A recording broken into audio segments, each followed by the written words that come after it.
place is a dump. We are royalty. We must go back to our place in Kiswana. No. We are staying right here. This is the motherland.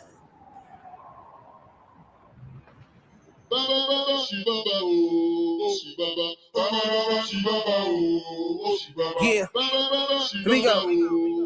For the motherland. Yeah, we gon' play it loud until they feel it, yo. Yeah, we gon' blow the roof up off the building, yo.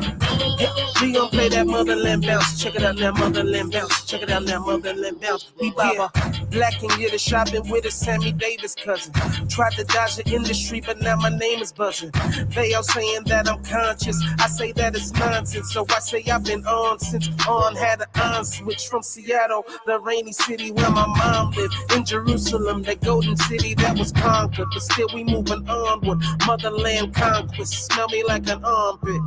Yeah. Yeah, we gon' play it loud until they feel it, yeah. Yeah, we gon' blow the roof up off the building, yeah.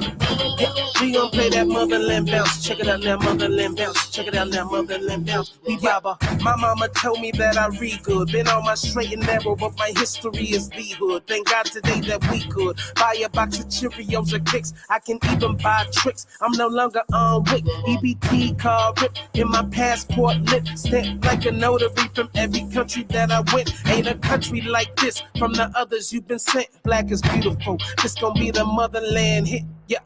Yeah, we gon' play it loud until they feel it, yeah. Yeah, we gon' blow the roof up off the building, yeah. Yeah, we gon' play that motherland bounce. Check it out now, motherland bounce. Check it out now, motherland bounce. We baba, yeah, yeah, bounce, yeah, yeah, yeah, bounce, yeah, yeah, yeah, we bounce, yeah, yeah, yeah, yeah. He said it's God's plan, but I'm God's man, yeah. I used to run with BGD, yeah. I dropped the D and put an O after the G, yeah. 6 points, still big up King B. In the synagogue, camouflage, but I can't wipe the skin off. I'm proud of it, it's loud a bit, but I'm not trying to crisscross. I done made it this far, hold it all in my heart. I hold my breath and brace myself when they take their socks off.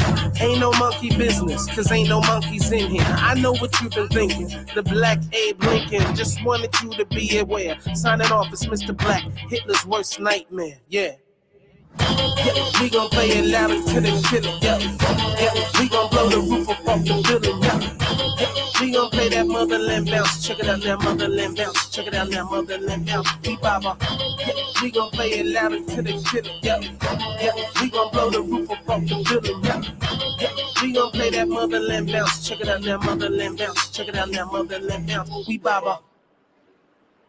You gotta take your hat off, man. Another one? Got to take your hat off, brother. I can't cut your hair. Tell y'all ain't from around here. You need to leave them chains here. You ain't gonna make it up the block. Okay.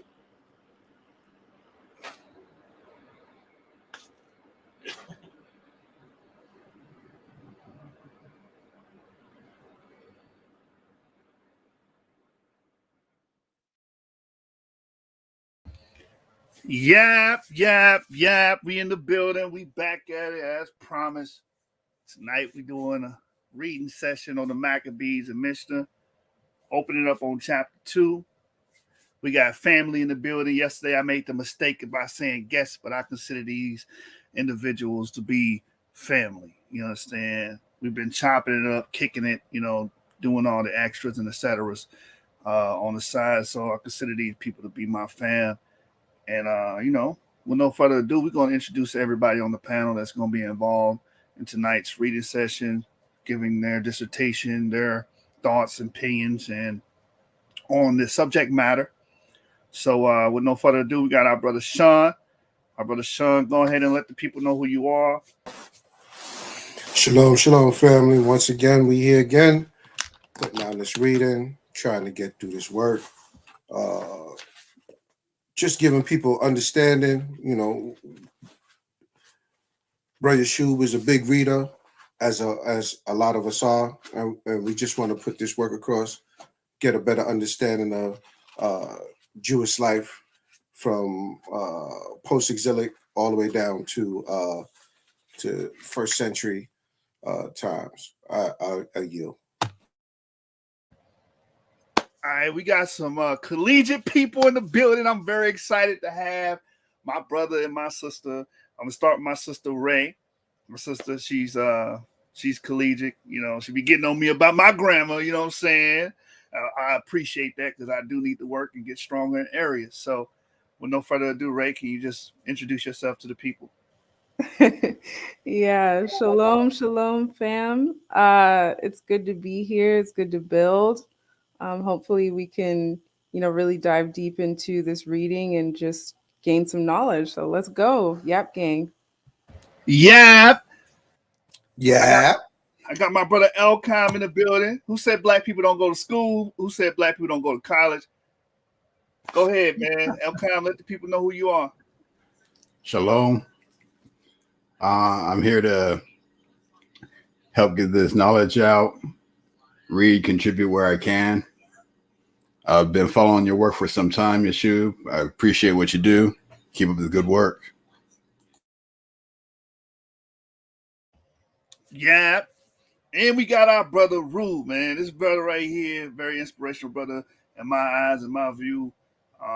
This brother knows a lot about Ashkenazi Jewish tradition as a whole. So it's so apropos to have him on the channel and discuss Maccabees to the Mishnah. So with no further ado, Rue, can you introduce yourself to the people? Let's get it. Yeah, what's up? Yap gang till I die. Even if I don't have Yap, still gotta rep that. I've been researching and practicing Judaism and Jewish history for the last couple of years, and going in to get my degree in this field, so I can take that back to my neighborhood, take that back to my people. I'm glad to be here to contribute. Thanks for having me. Yap gang in the building. So we here, you know what I'm saying? We pro literacy here on the channel, The Source, and we about information. That's why we got our name, The Source. So we're going to do what the others fail to do. And we're going to go straight to the source and read from it. Tonight, you guys did not follow the episode that happened the night before, I believe, or it might have been Wednesday. It's a continuation. We did chapter 1 in the prior episode. Today we're doing chapter 2, which is going to be covering the Jews and Gentiles. The first chapter was dealing with the chronology and giving you a sense of the line of events and the actual subject matter, and even the preface. In my opinion, the preface is actually in chapter 1. It's not really in what is being called the preface in the book. So let's get it, man. Hit that like button, share, and subscribe to Genesis 49ers. Also, check out my brother Ivri's channel, the Hebrew of Israel, and also check out my sister Shari Anaya's channel as well. They both produce dope content and information on Jewish faith, traditions, on Israelites, history, you name it. These people, these brothers, this brother and this sister in particular, they work their tails off to make sure they give you potent and pertinent information. So show them some love, family. Subscribe to their channel. All right. With no further ado, let's get right into it.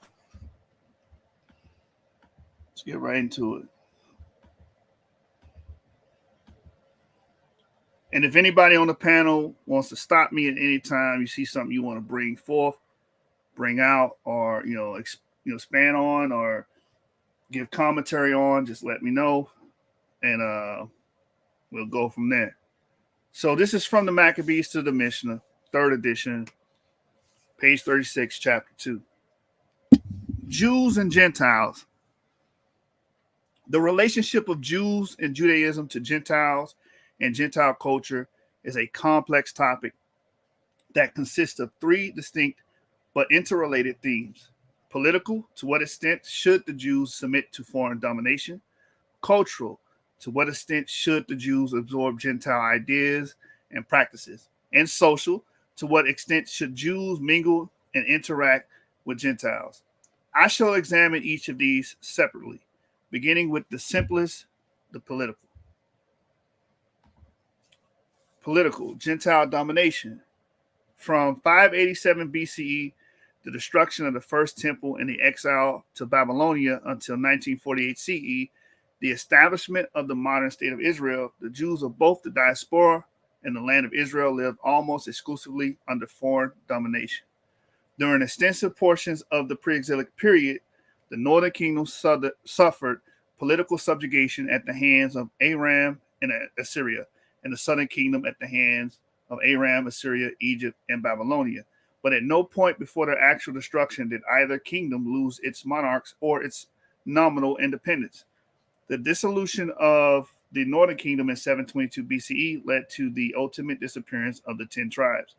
Although the Samaritans were later claimed, perhaps correctly, to be descendants of these tribes, the dissolutions of the southern kingdom, however, did not lead to the disappearance of the Judeans. They returned to their land, rebuilt their temple, and tried to continue as before. But without a king and without political independence, this political situation raised religious questions. Why did God allow the Jews to be subjugated by Gentiles? Why didn't God protect his people? Why do the Gentiles but not the Jews deserve temporal power? The answer to these questions will be treated in the next chapter. Here, our theme is the response of the Jews to the political questions raised by the subjection to foreign rule. How should the Jews relate to the imperial state? Should they support it, oppose it, or adopt a neutral stance? Should their support or opposition be active or passive? The answer was provided by Jeremiah. This prophet had warned the inhabitants of Jerusalem that their rebellion against the king of Babylonia was also a rebellion against God. The prophet counseled surrender. Nebuchadnezzar was performing God's will in his assault on the holy city, and the Jews were foolish to believe that they could flout God's will. The Jews were condemned to failure because of their sins. Nebuchadnezzar was merely God's agent for their punishment, Jeremiah 25. In this conception, Jeremiah transferred to his own day the prophetic interpretation of the fall of Samaria enunciated by Isaiah generations before, Isaiah 10. But Jeremiah also added a different interpretation, a new conception not articulated by previous prophets. The fall of Jerusalem and the triumph of Babylonia are the consequence not of the sin and punishment, but of immutable fate. God, who controls the destiny of nations and empires, has for undisclosed reasons decided that Babylon shall rise and that Judah and other states shall fall, Jeremiah 27, 2-8.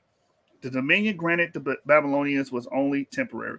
After a predetermined amount of time, whether the 3 generations of Jeremiah 27 or the 70 years of Jeremiah 25, 12, and 29 and 10, the Babylonian Empire will fall and the Jews will return from exile in triumph and glory. The last 2 prophecies of the book are visions of doom directed against Babylonia, Jeremiah 50 and 51. In the interim, the Jews were powerless to change the divine decree. Let them support their conquerors and pray for the welfare of the countries in which they live, Jeremiah 29, verses 5-7. How much of this was enunciated by Jeremiah during the dark days of the 590s and 580s BCE? And how much was added by later disciples and editors is not easy to determine. But whatever their origin, these ideas had an enormous impact on subsequent Jewish thought and practice. When the author of Daniel sought to understand the meaning of the desecration of the temple by Antiochus Epiphanes in 167 BCE, he turned to the prophecies of Jeremiah, especially the prophecy concerning the period of 70 years, Daniel 9 and 2. When the author of the Apocalypse of Baruch, Josephus, and the rabbis sought to understand the meaning of the destruction of the Second Temple by the Romans, they too turned to Jeremiah. Germanic influence is particularly noticeable in the Apocalypses. These texts, beginning with Daniel, regularly combine the 2 basic elements of the political theology of Jeremiah. The Gentiles rule the Jews to punish them for their sins. The Gentiles will continue to rule the Jews until the immutable sequence of empires has run its course and the predetermined day of the destruction has arrived. Is someone trying to speak? Somebody got their mic open because they're trying to speak, or no? No, that was me. Pardon me, bro. All right. The book is in the title, Amaziah Josiah. Maccabees to the Mishnah is the book. And if you look at the top portion of the window, you can see the book's title. All right, let's get back into the reading. It states here, the prophecies of Jeremiah also provide the ideological context for the political behavior of the Jews in antiquity, and indeed of medieval and modern times as well. When Cyrus the Great of Persia conquered Babylonia in 539 BCE and issued his edict permitting the Jews to return home and rebuild their temple, Ezra 1:1-4, many Jews chose to remain in Babylonia. They had adjusted to life there and were prepared to remain there until God would redeem them. The Jews who returned or who were preparing to return to the land of Israel were reassured by an anonymous prophet that an emancipation proclamation issued by a Gentile king was precisely the redemption forecast by Jeremiah. Isaiah 45:1-13, C2, Ezra 1:1. Of all the nations exiled from their lands by the Assyrians and the Babylonians, only the Jews returned to their homeland to rebuild their ancestral temple. For these Jews, the redemption promised by Jeremiah was to consist of reparation and repatriation and the renewal of the temple code. Perhaps many of them also hoped for a restoration of kingship and political independence, but they were to be disappointed. The Jews who stayed behind in Babylonia, like all the Jews of the diaspora communities that would flourish during the subsequent centuries, were willing to forego even their temple and their land. For both communities then, complete redemption would need to await the promised day of the Lord. In the meantime, they supported the state. For more than 1,000 years, the Jews of antiquity lived under the rule of the Persians, the Hellenistic kingdoms of Egypt and Syria, the Romans and their Christian continuators, and the Parthians and Sasanians. They seldom rebelled, even when provoked. The best illustration of this attitude is the history of the Jews during the reign of Caligula, 37-41 CE. In Alexandria, a mob let loose by the Roman governor destroyed Jewish homes and property and threatened the political existence of the Jews of the city. Rather than rebel against the state, however, the Jews sent a delegation to the emperor requesting that he listen to their grievances. While these events were taking place, the governor of Syria, acting on Caligula's instructions, was attempting to erect a statue of the emperor in the Jerusalem temple. Faced with the possibility that the temple might be desecrated, the Jews of Judea threatened to have themselves massacred en masse by the soldiers. The stated goal of these Jews was not the elimination of Roman rule, but its amelioration. Ancient Jewish history provides numerous other instances of appeals to the imperial power for the adjudication of some dispute of the bequest of some favor. The early Christians adopted the same stance toward the state, Romans 13:1-7. During the period surveyed by this book, only 4 exceptions break the overall pattern. The revolt of Maccabees against Antiochus Epiphanes, 167-164 BCE, the 2 major rebellions of the Jews of Judea against the Romans, the first in 66-73 or 74 CE, the second in 132-135 CE, and the rebellion of the Jews of Egypt, Cyrene, and Cyprus against Roman rule in 115-117 CE. I shall examine each of these separately. The Maccabean Rebellion. The Maccabean Rebellion began as a struggle for religious liberty.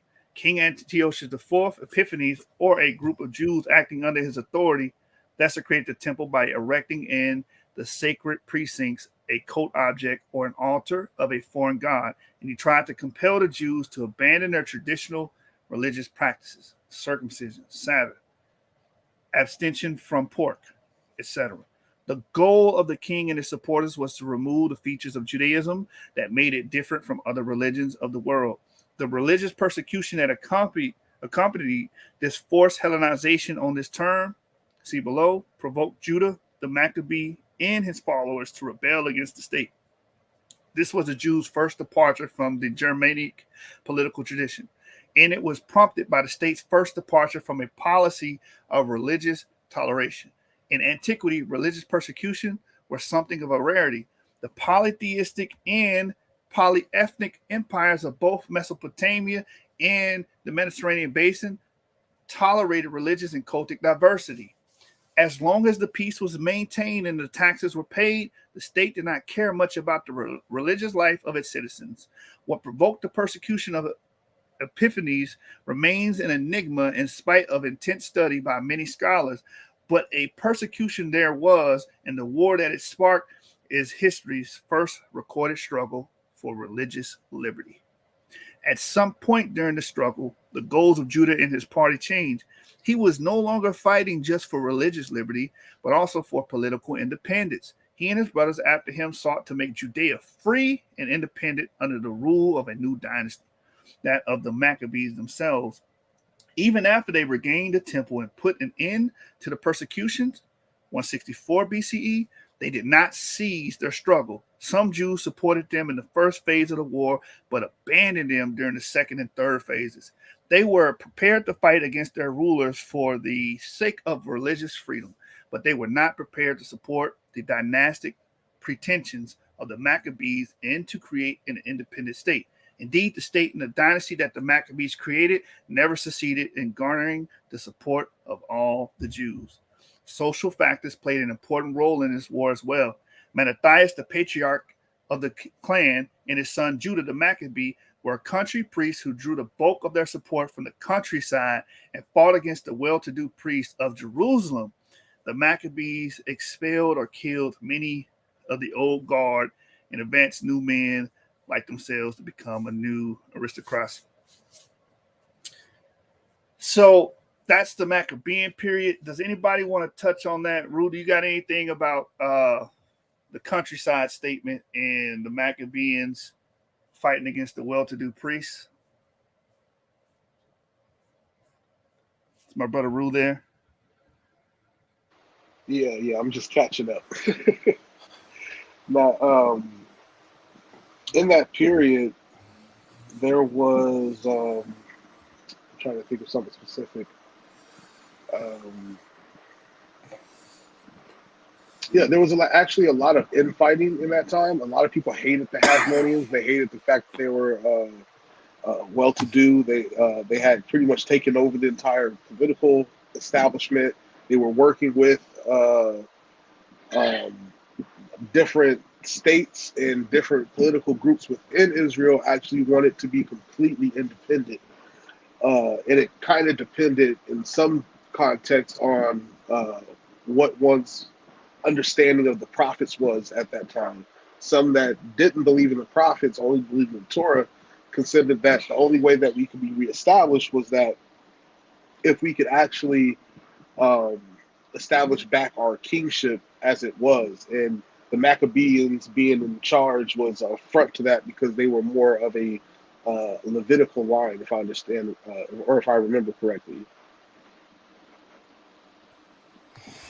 Yeah, I'd like to add to that also as well. So during this time, the Maccabees, the well-to-do priesthood, the Maccabees, you had the sons of Zadok at around this time had left the priesthood as well, who were also natural-born Levites, and they didn't agree with the Maccabees. Also, they had a problem with the Greeks during this time, who were pretty much running the political show. So you had a lot of infighting, just like Ru just said, and different factions wanting to control the temple because of all that the temple had been through from pre-exilic time up until post-exilic time.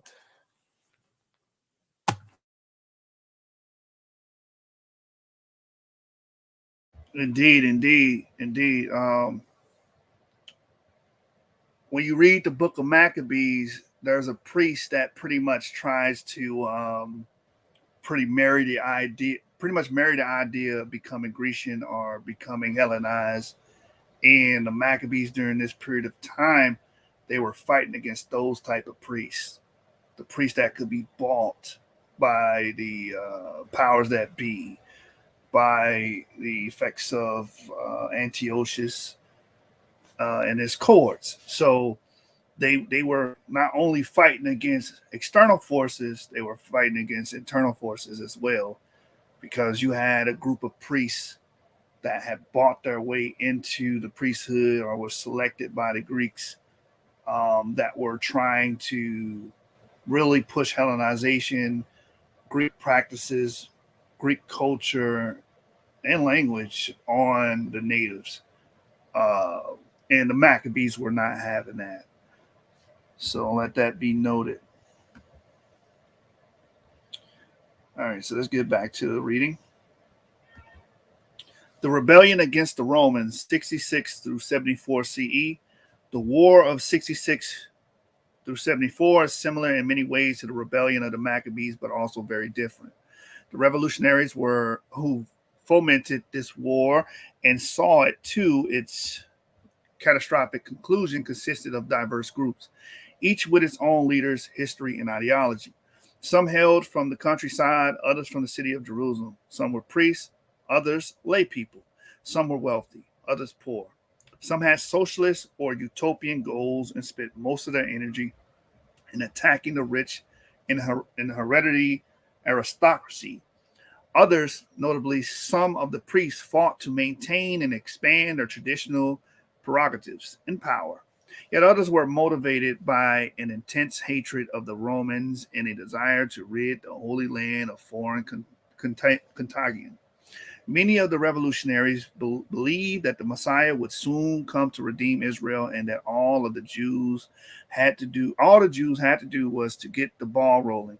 God and the angelic hosts would do the rest. We may assume that the messianic theories motivating the revolutionaries were as numerous and diverse as the revolutionaries themselves. The Zealots and the Sicarii are the best known of these groups, but there were many others.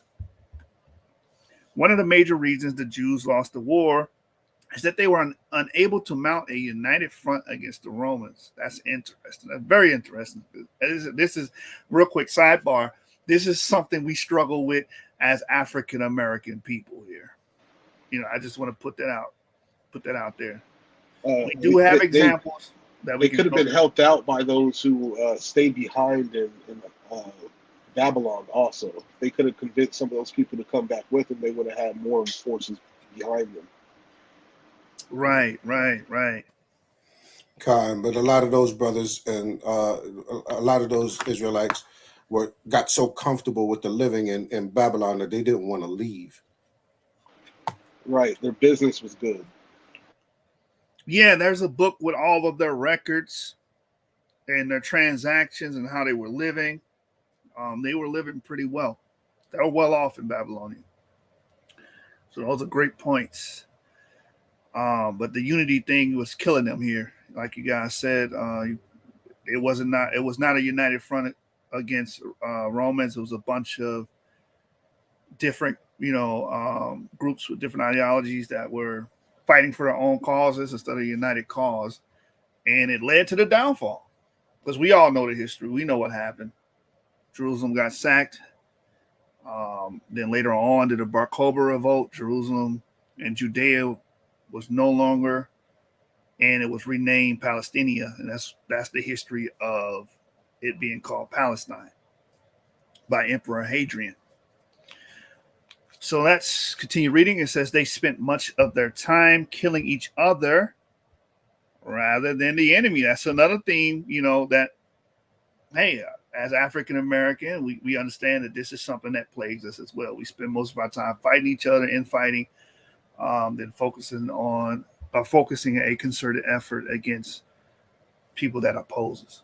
So thus, both the Maccabean Revolution and the War of 66 and 74 are motivated in part by social factors. But the war party of the rebellion against Epiphanes was far more united than the war party rebellion against Nero.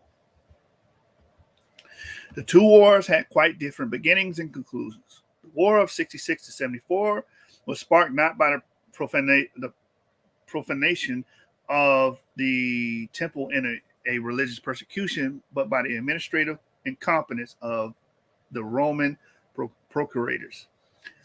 By the fighting between the Jews and Gentiles in the cities of Judea and Syria, and by the action of some Jewish hotheads who suspended the temples for sacrifice on behalf of the emperor. The two wars also had very different outcomes. The rebellion of the Maccabees prevented Judaism from becoming just another local variation of Syrian Hellenism and thereby saved it from extinction. The War of 66 to 74 removed the institutional foundations of Judaism, brought tremendous destruction on the land of Israel and its inhabitants, and endangered the status of the Jews throughout the Roman Empire. It threatened the very survival of Judaism. In the eyes of revolutionaries, Roman rule was oppressive and intolerable as that of Epiphanes, but many Jews disagreed with the assessment and participated in the war only in its initial chaotic stages, if at all. For every peasant willing to give up everything to fight the Romans, there was a peasant who did not want to suffer the inevitable disasters inflicted by war. These Jews felt that the Romans had done nothing to justify a departure from the Germanic political tradition. Fighting against the Romans was a foolish at best and sinful at worst. God will redeem Israel by sending the Messiah, and Israel can do nothing to hasten the appointed time. This point of view was advanced by Flavius Josephus in his work, Jewish War, our major source for the history of the war and its antecedents. The same perspective is ascribed by rabbinic literature to Rabban Yohanan ben Zakkai, who is alleged to have left Jerusalem during the siege and to have hailed Vespasian as a man destined to destroy the temple and to become emperor. At his meeting with the soon-to-be emperor, the rabbi quoted from Isaiah 10 and 34, and the Lebanon, equal to temple constructed from cedars of Lebanon, shall fall by a majestic one, equal Vespasian. The rabbi neglected to inform the Roman that the next verse of the prophecy begins with the messianic prediction. A shoot shall come out from the stump of Jesse. Had Vespasian known the Bible of the Jews, he might not have received the rabbi so kindly. The wars of one. You want to add? You got commentary? Yeah, I just want to make sure everybody understand that. You see, the author of the book is jumping back and forth from time of Roman rule and going back into the Maccabean time of the Grecian rule. So, just so you don't get confused, like she's jumping back and forth and just trying to bring correlation to different times. And, it may be that she's trying to show how perpetual some of the curses that we had to go through kept happening subsequently between each of our oppressors over time. I yield. Yeah, and I just want the viewers to know, I believe her name was Shady Cohen. She's writing this book from a purely historical standpoint. So some things may offend you the way she says it, but it's not meant to be offensive. It's just the way she's writing it. She's looking at it from as like you would watch a documentary. Don't think of this as a book of theology or explaining theology. She's just saying, hey, during this time period, this happened. And it followed this epoch. And during this epoch, this happened. This is how this book is written. It's not written to sway anybody's opinion about a religious perspective. Just want that to be known. Let's keep reading. It says here, the wars of 115 to 117 and 132 to 135 CE. The other two exceptions to the Germanic political tradition can be treated briefly, not because they are less important than the wars just discussed, but because their documentation is so poor. In 115 to 117 CE, the Jews of Alexandria, the Egyptian countryside, Cyprus, and Cyrenaica, part of modern-day Libya, fought the Romans. Archaeological evidence proves that this was a major uprising that caused much destruction for both Jew and Gentile. The Jewish community of Alexandria, one of the largest and most important of the ancient world, was dealt a serious blow. The causes of this war are most obscure. Apparently, its root cause was the political tension between Jews and Gentiles in the cities of the Greek East, a tension that had flared up many times in the 1st century CE. Messianic speculations also played an important part. Equally important and only slightly less obscure is the War of 132 to 135. The War of 115 to 117 was a revolt of parts of the Greek diaspora. There is no reliable evidence that the Jews in the land of Israel participated. By contrast, the War of 132 to 135 was a revolt of the land of Israel, or to be more accurate, the district of Judah. Its leader was Simeon Bar Kokhba, or Kokhba, better known as Bar Kokhba, son of a star, the name given to him by those who accepted his messianic status. On his coins, he styled himself Simeon the Prince, Nasi of Israel. One ancient historian says that this war was provoked by Hadrian's decision to rebuild Jerusalem as a pagan city. The coinage of the new city, named Aelia Capitolina, in honor of Hadrian, whose family name was Aelius, and Jupiter, the god of the capital, shows that the city was indeed established before the outbreak of the rebellion. But whether the construction caused the rebellion is a point that cannot be confirmed. Another ancient historian claims that the war was provoked by the prohibition of circumcision. Castration and other mutilation of the male genitalia had been long prohibited by the Romans, but Hadrian extended the prohibition to include circumcision, a step that the Jews found intolerable. Rabbinic literature confirms that during and after the war, the Romans forbade circumcision as well as other Jewish practices, including recitation of the Shema, public study of the Torah, and observance of the Sabbath. But whether this persecution was a cause or consequence of the war is an important point that, again, we cannot determine precisely. In any case, both of these ancient historians agree that this war was provoked by a Roman action against the Jews. In the rabbinic imagination, Hadrian was another Epiphanes, another Gentile ruler who sought to destroy Judaism. But for us, Hadrian's motives, as well as those of Epiphanes, remain obscure. The War of Bar Kokhba was the product of internal factors as well. Modern scholars have highlighted the social and economic stress engendered by the War of 66 to 74 CE. In the wake of that war, the Romans confiscated a great deal of land, leasing or giving it to their supporters and soldiers.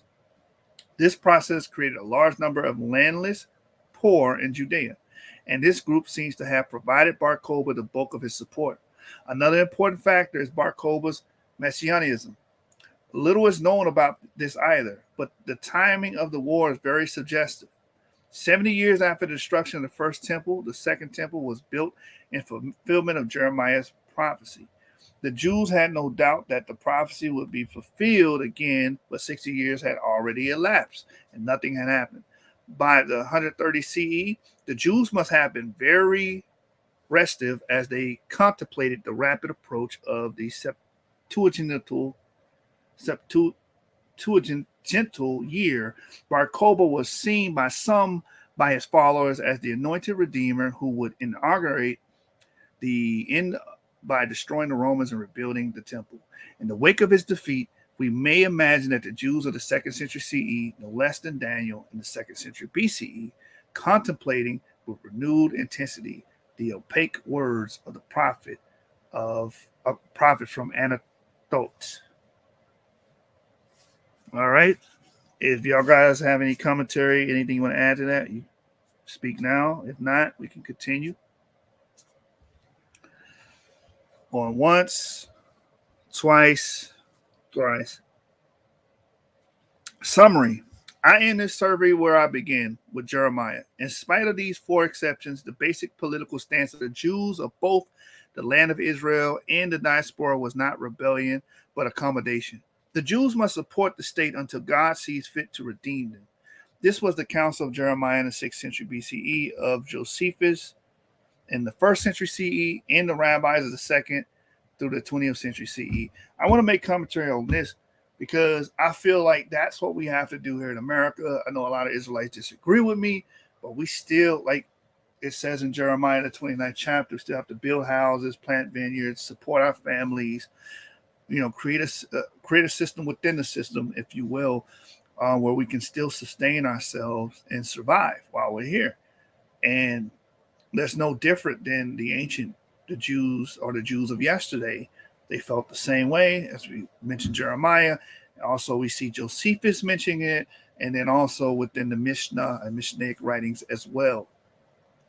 Continuing in the reading, it says, this advice was accepted by the masses of the Jews throughout antiquity.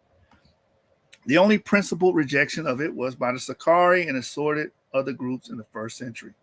Their actions contributed mightily to the war of 66 to 74, but as we have seen, that war was caused by many different factors and was joined by many different groups. The revolt of the Maccabees and the rebellion of Bar Kokhba were caused, at least in part, by the hostile actions of the ruling power.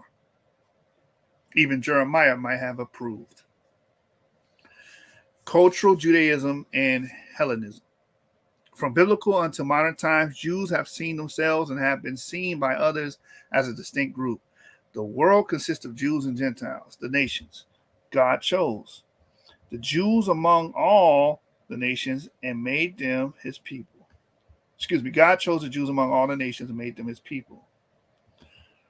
They only possessed the Torah and the quality of holiness. God placed the sun, moon, and stars in the heavens for the nations to worship. But the Israelites are permitted to worship only the true God alone. Deuteronomy 4. Between the us of Judaism and the them of polytheism was a boundary that separated the holy from the profane. The precise contours of this boundary were never very clear, but one of the characteristic themes of Jewish thought throughout the ages is this sense of contrast between us and them, between Jew and Gentile, between the ideas of Judaism and the ideas of the Gentile world, whether polytheism, Christianity, or Islam.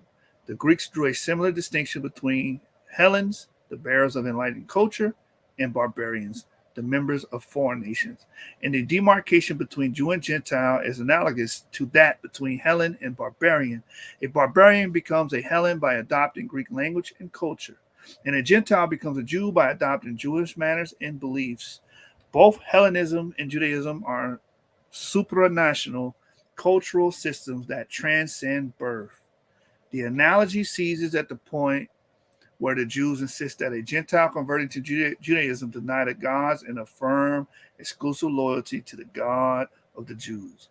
Gentiles becoming Jews do not merely add Judaism to their polytheism or apply Jewish terminology to their polytheistic practices. They replace polytheistic beliefs and practices with Jewish ones. Polytheism was tolerant, monotheism was not. But for all of its vaunted intolerance, Judaism was open to converts and was an active participant in the cultural and social life of antiquity. Sounds like, oh, go ahead. Go ahead, you got it. Yeah, that sounds like one law for the Gentile and one law for the Jew.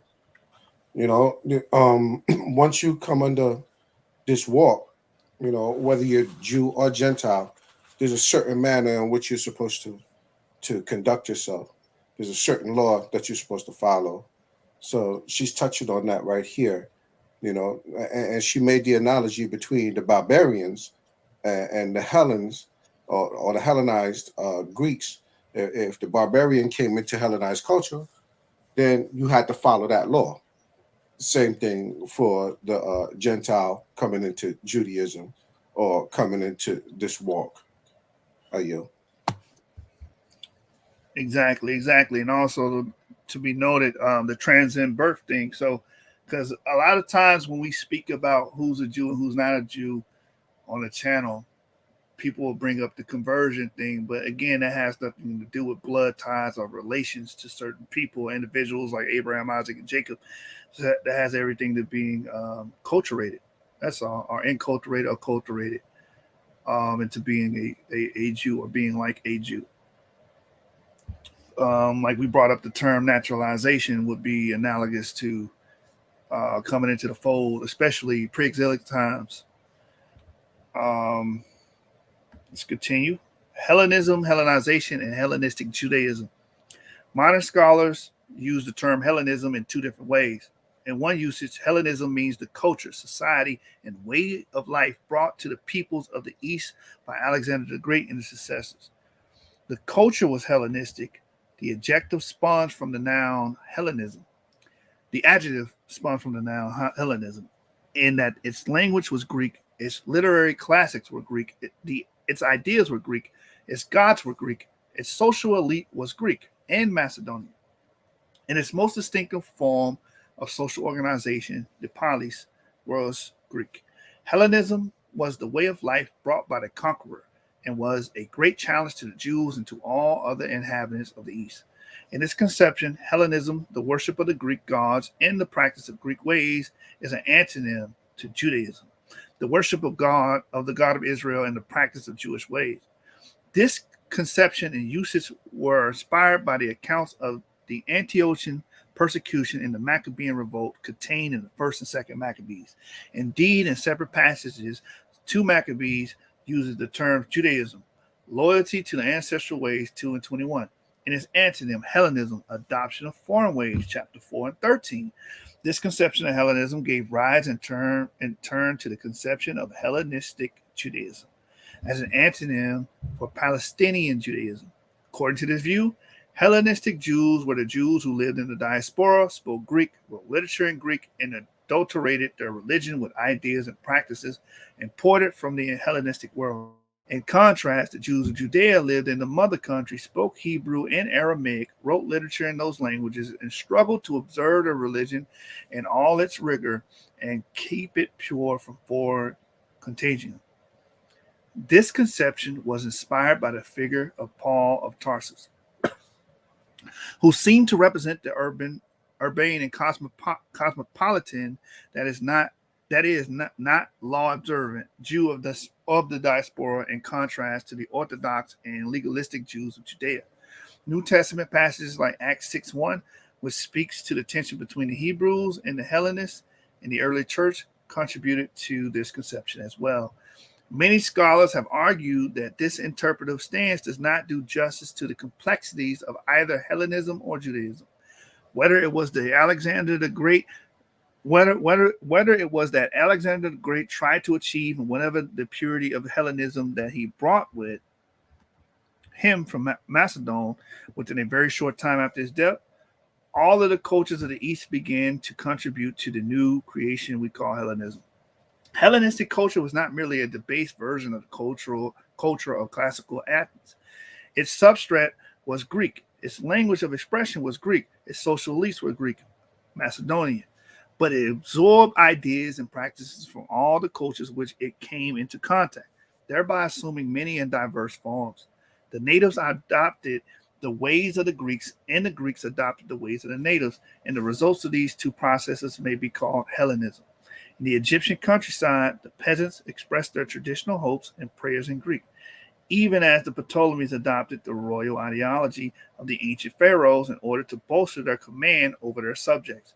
Some of the new polis or cities were bastions of high culture and Hellenism, but more often than not, the Hellenism that reached the marketplace or the farm was a mixture of traditional and novel elements.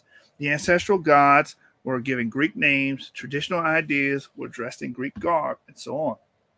The culture of the East were too powerful and too attractive to lose their grip on their adherents.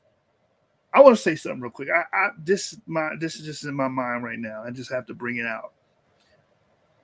Can we say that the modern image, like when you go watch the movie Son of God and The Passion of Christ, and you look at these images painted by Michelangelo, can you say that these images are the victims of Hellenism as well?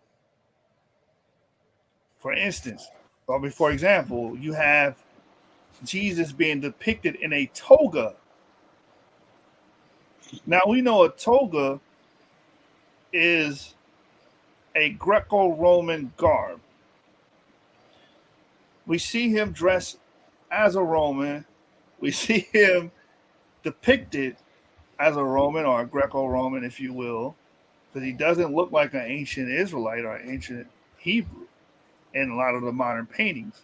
So can we say that what we call, like what we see in Son of God and Passion of Christ and a lot of these pamphlets given by Seventh-day Adventists and Mormons and so on and so forth, as depiction of Christ and the disciples, Last Supper, etc., also an effect or a victim of Hellenization. Anybody want to speak on that? Yeah, I would have to agree with that because we're talking what? So 365 around that time, BC, Mm-hmm. the Greeks took over. We're talking all the way into the time of Christ, 300 and let's just call it 350 years to the year zero. We're talking about a people who was subjugated. We're talking about a people who was infighting all of this time. They're infighting. I'm talking about the Israelites. They're infighting. We're talking about people mixing. We're talking about different cultures coming in and being a part of the faith and bringing their own old practices into this. There's so much going on here that you start to see how this diverse uh, population of people could take on so many of Grecian ways. It's no different than today when you look at in America. It's been 400 years. 400 years. So you compare 350 years uh, of uh, Hellenized Judaism and 400 years of people being in this country and having to take on and learn the culture of the people who subjugated them. And look where we are today. It would be no different. You're going to have your boule niggas. You're going to have your uh, people, you're downtrodden. You're going to have your woke. You're going to have everything that you see in society today going on at this same time. Are you? Great points. Yeah, Great points. I would like to point out the contrast or the synchronicity between what was going on here and what was going on at around the same time. I want to, well, not the same time, but around 300 CE. So between 300 and 400 CE, you have the rise of like a new form of Christianity, which was this Hellenized Roman Catholic form of Christianity, where they were synchronizing their holidays and their practices with the cultures around them. And how, in a lot of times, we see that to this day in Christian culture, where they will, like you just said, Yeshua, they'll Hellenize in a way the truth of the situation, make the person look more Grecian, more Roman, rather than allow it to be what it was. And yeah, we definitely see that reoccurring in today's day and time. Indeed. Great points, fellas. Great points. All right, so let's get back into the reading. I believe we left off here. The cultures of the East were too powerful and too attractive to lose their grip on their adherents. Through intermarriage with local women and through veneration of the local gods, the Greeks in turn often lost much of their Greekness. When used as a descriptive epithet for the culture of the world from Alexander the Great to the 1st century BCE or CE, Hellenism ought to mean not Greek culture, but the amalgamation of various cultures. In this conception, Judaism and Hellenism are not antonyms, since by definition, Judaism was part of Hellenism and Hellenism was part of Judaism. This approach tries to get beyond the rhetoric of the Jews of antiquity. If various Jews of antiquity saw Judaism and Hellenism as antithetical, that hardly means that these entities were antithetical. Several church fathers expressed a similar hostility towards Hellenism even after the triumph of the church over polytheism. In a vision, Jerome was warned that he was spending too much time in Cicero and not enough on sacred scripture. Statements like these advance the claim that Christianity is the exclusive source of the truth and has no need for classical culture. But we would err badly if we deduce from these texts that Jerome and the other fathers who make similar pronouncements viewed classical culture as antithetical to Christianity. Similarly, we cannot deduce from the Maccabean and rabbinic ideology and rhetoric the real relationship of Judaism to Hellenism, nor can we generalize from Paul, that very unusual Jew. This conception of Hellenism implies a definition of Hellenistic Judaism. All that the varieties of Judaism in the Hellenistic period of both diaspora and the land of Israel were Hellenized. That is, were integral parts of the culture of the ancient world. Some varieties were more Hellenized than others. That is, some were in more intense contact with non-Jews than were others. But none was an island unto itself. It is a mistake to imagine that the land of Judea preserved a pure form of Judaism and that the diaspora was the home of adulterated or diluted forms of Judaism. The term Hellenistic Judaism makes sense then only as a chronological indicator for the period from Alexander the Great to the Maccabees, or perhaps to the Roman conquest of the 1st century BCE. Since I find the second approach far more convincing than the first, I shall avoid the term Hellenistic Judaism for the rest of the book.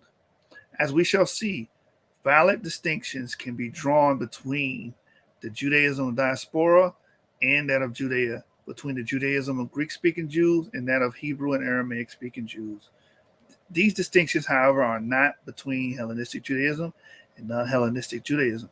They are variations within the Hellenized Judaism of antiquity. Judaism and Hellenistic culture. The basic problem that confronted all Jews of antiquity was how to preserve Jewish identity while living within Hellenistic culture. How could they balance the conflicting claims of universalism and particularism, the desire to be part of the larger world and the desire to be separate and distinct? Where was the line that separated the illicit foreign element that enriched and fructified from the illicit foreign element that threatened and destroyed? This was a perpetual dilemma, not only for the Jews in their homeland, but especially for the Jews in diaspora. The problem was not new. Even in pre-exilic times, the Israelites had to determine the extent to which they could draw on the riches of the cultures among which they lived. King Solomon built the temple of God with the aid of the Phoenicians, architects, and on the standard plan of the Syrian temples. 1 Kings 5-7. The psalmist modeled some of his poems on Canaanite hymns to Baal, Psalms 29, and the Egyptian hymns to Aton, Psalms 104. The author of Proverbs drew upon the wisdoms of Menatep, Proverbs 22:17 to 23:11. When the Israelites began to worship Baal alongside their own God and to incorporate Canaanite practices into their religion, however, the prophets objected vociferously. Complicating all these issues was the political setting. The lack of political autonomy increased the need for the erection of clear boundaries that would safeguard the group's identity. In pre-exilic times, Ahaz, the king of Judah, replaced the altar in the temple with an altar constructed like one he saw in Damascus, 2 Kings 16:10-18, thereby indicating his fealty to his master, the king of Assyria. Political subjugation brought in its wake enormous pressure to conform the ways of the conqueror, even if the conqueror did not actually initiate a persecution. In the Second Temple period, the integration of the Jews in the Hellenistic world manifested itself in three areas: material culture, language, and philosophy, and the way of life. I shall consider each of these separately. Material culture. The pottery, clothing, art, architecture, and the myriad of other details that constituted the realia of Jewish life were all standard Hellenistic types of variations on them. That this was the case in the Greco-Roman diaspora should occasion no surprise, but it was also the case in Judea. Cities were built on the Greek pattern. The elders no longer sat at the gate as in pre-exilic times, but in the agora or central plaza of the city, an architectural feature unknown to the Hebrew Bible. All of the Herod the Great's building projects, including the reconstruction of the temple in Jerusalem, were in Hellenistic style of the Near East. And this fact is not to be attributed to the idiosyncrasy of one mad ruler. Josephus remarks that the buildings of one Galilean village closely resembled those of Tyre, Sidon, and Beirut.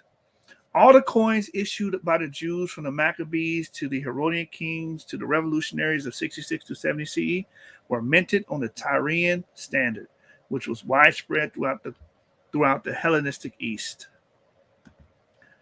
Language. The essence of Hellenization, of course, is the Greek language. The root meaning of the verb to Hellenize is to speak Greek, or to speak Greek properly. In the diaspora, the triumph of the Greek language was complete. Hebrew was virtually unknown to the Egyptian Jewry. Even Philo, certainly the most learned and literate Jew, produced the Jewish community of Alexandria, was no Hebraeus. In all likelihood, his knowledge of Hebrew did not extend beyond select words and phrases of the Torah. Elsewhere in the diaspora, the situation was the same. Virtually all the inscriptions engraved by diaspora Jewry, from Egypt to Rome to Asia Minor, were in Greek. In Rome, a few were in Latin, and a few epitaphs append the Hebrew word shalom, but again, there is no sign that Jews of these places spoke or knew any Semitic language. The earliest literary work produced by diaspora Jewry was a translation of the Torah into Greek, known as the Septuagint, 3rd century BCE. By the 2nd century BCE, the Jews of Egypt were writing scholarly essays, philosophical tracts, and poetry based on this Greek translation. As far as we know, Greek was the exclusive language of literary expression for diaspora Jewry. In the land of Israel, the situation is much more complicated because Greek had to compete with Hebrew and Aramaic. But even here, Jews spoke and wrote Greek. The Maccabees arranged for the translation of 1 Maccabees from Hebrew into Greek. This translation survives. The Hebrew original has completely disappeared. A Jew from Jerusalem translated the book of Esther into Greek. The Wisdom of Ben Sirah, a work written in Hebrew by a sage around 200 BCE, was translated into Greek by the author's grandson. By the 1st century CE, if not before, Judean authors like Josephus in his archival Justice of Tiberius were writing original compositions in Greek. Greek documents have been found at Qumran and constitute a large part of a private family archive that was discovered in the Judean desert and dates from the first quarter of the 2nd century CE. The Babata archive. Bar Kokhba wrote some of his letters in Greek. In the burial caves of Beth Sharim and Lower Galilee, which were in use during the 3rd and 4th century CE, most of the epitaphs are in Greek, although most of the inscriptions of contemporary synagogues are in Hebrew and Aramaic. Even in rabbinic circles, the Greek language had an enormous impact. This evidenced not only by the thousands of Greek and Latin words in the rabbinic lexicon, and by the fact that in the synagogue of Caesarea in rabbinic times, the Shema was recited in Greek, but also by the fact that some rabbinic Jews needed a Greek translation of the Bible that was more faithful to the Hebrew text than was the Septuagint. According to both Christian and rabbinic legend, a convert to Judaism named Aquila translated the Bible anew into Greek under rabbinic aegis, his goal being a faithful word-for-word translation.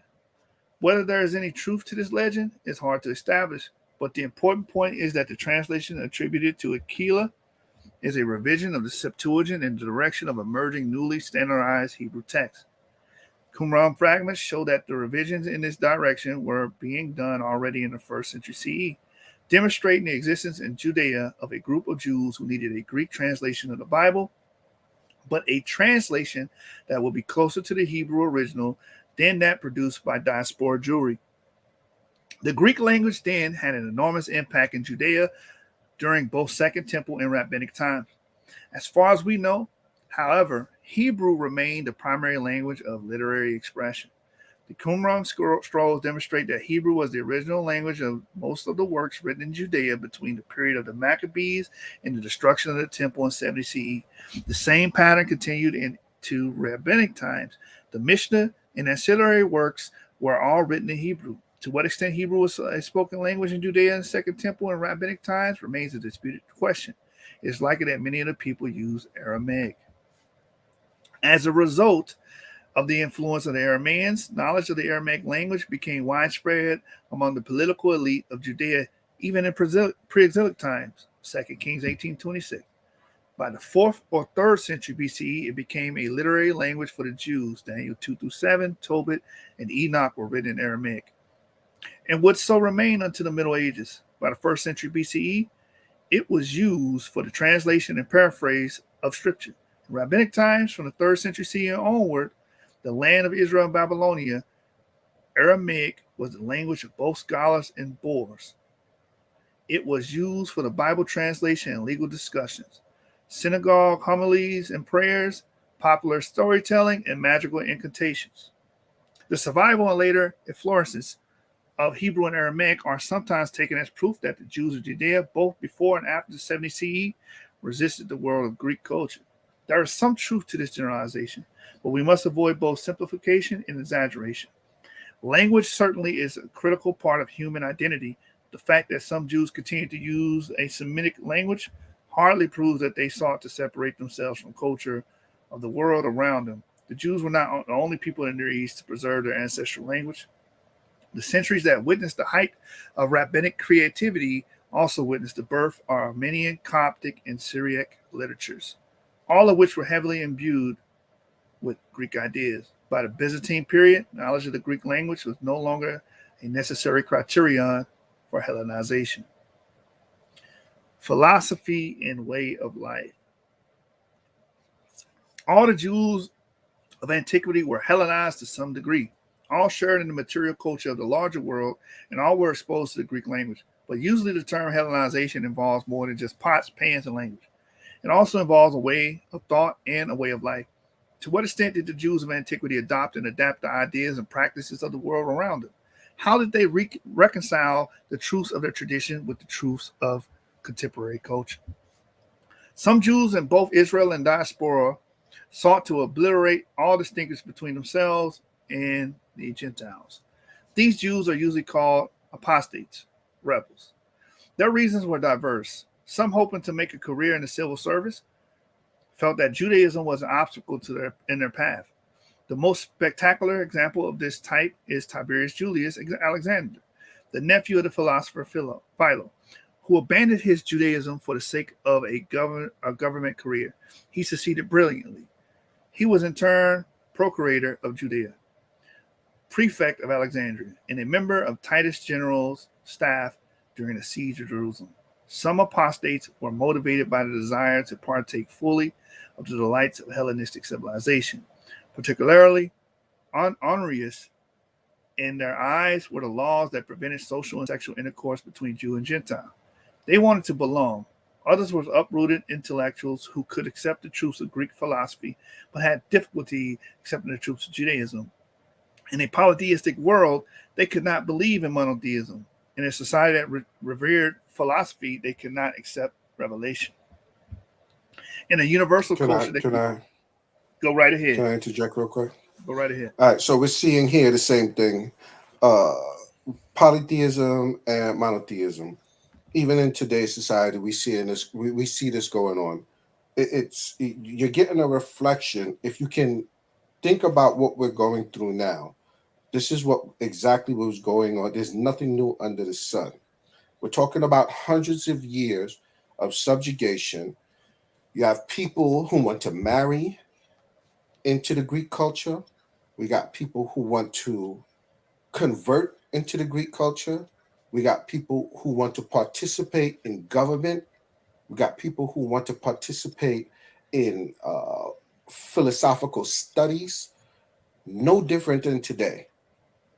They get very comfortable in this situation and they look to live it out. They abandon their people. They abandon their God. They abandon everything that is quintessential to be in Israel, to partake in the practices of those who subjugate them. I yield. Facts. It says here, and in a universal culture, they cannot abide distinctiveness. These three categories of apostasy are not mutually exclusive. Sometimes it is hard to determine precisely which motives were operative in any given case. Indeed, sometimes it's hard to determine whether the term apostate is appropriate at all.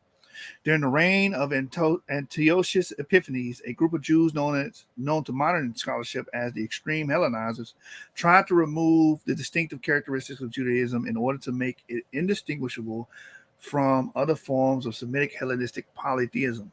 Their program was to go and make a covenant with the Gentiles around us, for since we separated from them, many disasters have come upon us.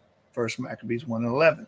Whether they were motivated primarily by social, economic, political, or religious desires is difficult to determine. The supporters of the Maccabees had no doubt, however, that these Jews, whatever their motivations were, sinners and rebels.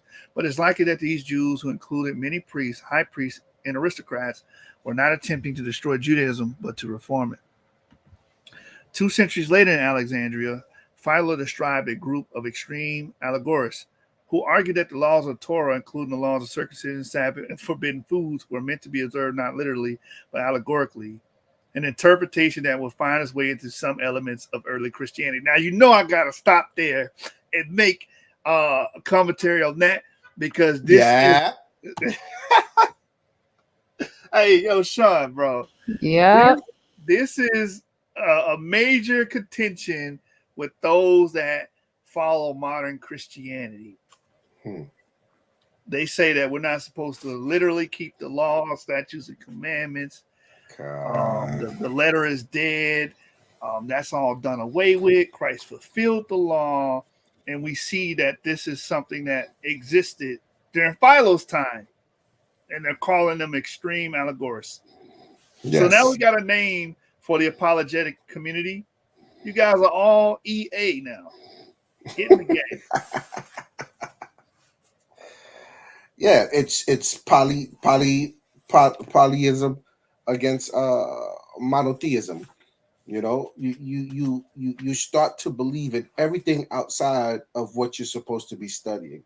Everything belongs to the world. Anything that you could worship, anything that you could hold on to, anything of non-substance that you feel could build you into a place of acceptance. There's nothing new under the sun. Continue, bro. Yeah. Hey, I just want to give some shout outs real quick. Shout out to my boy LaRon, you know what I'm saying? You extreme allegorist. My brother Kevin G, Vocab Malone. Shout out to, I got to give my shout outs, man. The EA game.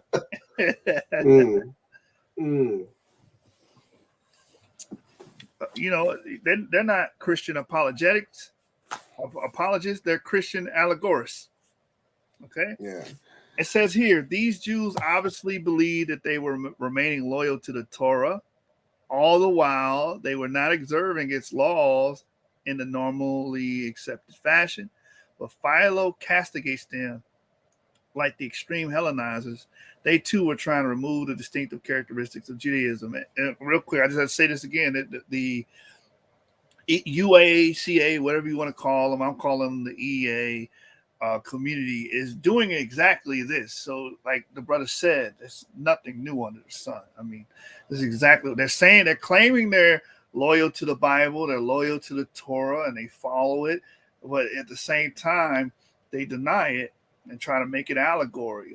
Acts 10 is we read Acts 10, and that makes it where we can break the dietary laws now, so we can see that this same thing, the same mode of thinking and ideology existed then. I mean, yeah, we could believe. Go ahead, sis. I'm sorry. Oh, yeah, I'm just going to say this real quick. Thank you, Sean. What I see is like the effects of Hellenization, as we've covered like earlier, and it caused these, this particular group of Jews to want to assimilate so heavily that, they're willing to give away the distinctive parts of their culture. And like we saw right there, they became members of the EA gang, they became allegorists. And, we see that spirit today in Christianity. And in the next sentence you read, I felt like was just so telling, and it's condemning in a way, because it really exposes the hearts of a lot of these allegorist Christians, where they do believe that they are keeping the law, they do believe that they're doing the right thing, but they're not even practicing. They don't even know the foundation. They're basically being more Greek being more Greek in appearance and belief than anything else. So, I just wanted to point that out. I just wanted to add to that. Felt it was so interesting. Exactly. Yeah, but Exactly. real quick, I want to touch on something too. It's no different than, again, with the monotheism, we see people today in the Israelite community, even though they don't know that they're Israelites, and some of them may not be, they might be Gentiles, but we watch them. They go into, they take on Greek culture. They go away to college. They join sororities. There's 9 different sororities and fraternities, and each one of them is held under a specific Greek god.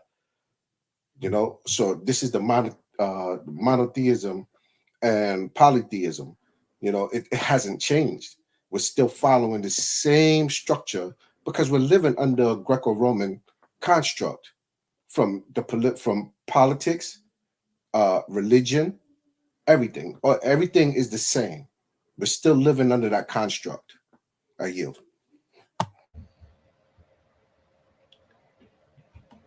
I concur. I concur. Powerful points by my brother Sean and my sister Ray. We can clearly see these things still exist in the modern world. Again, one more time, shout out to the EAs out there. Let's continue reading.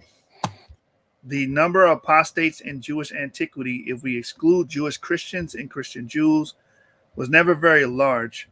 Both in diaspora and in Israel, even in rabbinic times, there were always some Jews who prepared to obliterate the distinction between Jew and Gentile, and between Judaism and Hellenistic culture. Universalistic trends had always existed in Judaism, even in pre-exilic times, especially in intellectual circles.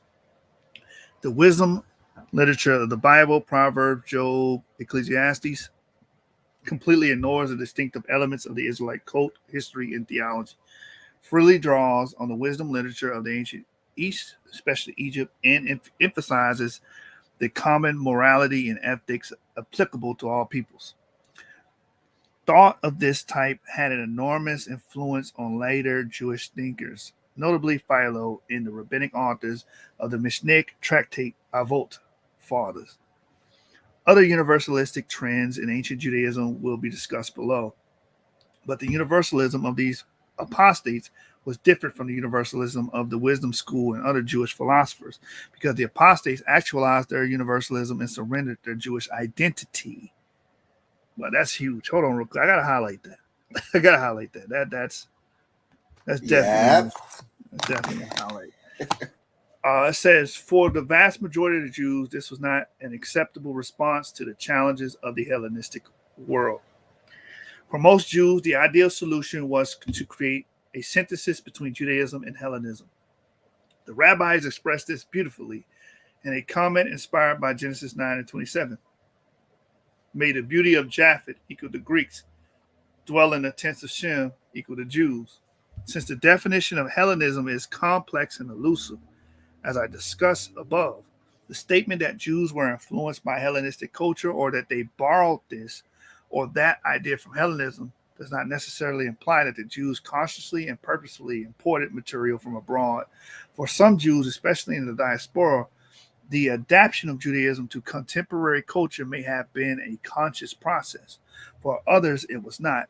Sometimes it is hard to determine whether a phenomenon that appears in both Judaism and other forms of Hellenistic culture is to be attributed to the influence of one upon the other or to parallel development. As a participant group in Hellenistic culture, the Jews gave and received. What the Jews gave, I shall discuss in the next section. Here, I shall discuss what the Jews received, as well as developments in Judaism that are paralleled by developments elsewhere in Hellenistic culture. Many scholars have noted that the religions and philosophies of the Hellenistic period share a concern for the individual, whereas the religions and philosophies of classical Greece centered more on the polis, the collective. The same development can be seen in Judaism of the Hellenistic period, see chapter 3. The concern for the fate of the individual in both this world and the next the elaboration of a system of requirements for the individual to follow, prayer, Torah study, performance of the commandments, etc., and the creation of new social structures in which the individual figures prominently, school, synagogue, and sect. All these developments attest to a new ethos in Judaism, an ethos closely paralleled by, perhaps derived from, Hellenistic culture. Much of the Jewish literature of the Hellenistic period follows Greek literary forms and or the canons of Greek taste. This fact is not particularly surprising for works written in Greek in the diaspora, but it is no less true for many other works written in Hebrew or Aramaic in the land of Israel. The Book of Judith, originally written in Hebrew, is a typical Greek novella or romance, complete with a heroine in distress, narrow escapes, and a happy ending. The Genesis Apocryphon, in elaboration in our Aramaic of the stories of Genesis, employs Hellenistic literary techniques, warning dreams, the pathos of the hero to dress up its narrative. One member of the Maccabean circle in Jerusalem wrote an epic poem in Greek, apparently paraphrasing the Bible. The commentary form, which is first attested for Jews in the Qumran scrolls and later was to play such an important role in rabbinic culture, also is of Hellenistic origin. All of these works are fiercely loyal to the Jewish tradition, but all of them are expressions of Greek literary taste. The beauty of Japhet did indeed reside in the tents of Shem. So you mean to tell me that some of our works, historical works, have been tampered with and made to look as if just bear with me here. This particular paragraph here, it's touching on something. You mean to tell me a lot of our works today, even rabbinical works, has Greek influence in it? Yeah, that's what the historian is bringing out. Well, I knew the answer, but I just posed that for people to think. All right, go ahead, bro. I didn't mean to disturb the reading. All right, it says here, now I turn from the form of the literature to its content. I begin with philosophy. The God of the Hebrew Bible is very different from the supreme God of Plato or Aristotle. The former is anthropomorphic being capable of anger, joy, and other emotions who created the world and continues to direct human affairs. The God of the philosophers, however, was a much less human and much more abstract figure, incapable of emotion and far removed from the daily concerns of humanity. Many Jews tried to combine these two conceptions, or more precisely, to reinterpret the God of the Bible in the light of the ideas of the philosophers.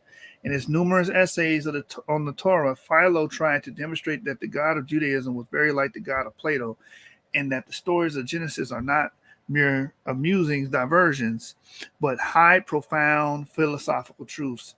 This allegorical approach to scripture was developed even further by Origen, Ambrose, and other fathers of the church, but his first great exponent was Philo, and his origins reach back to the Alexandrian Jewry of the 3rd century BCE. The impact of philosophy on Judaism went much deeper than the exegetical essays of Philo.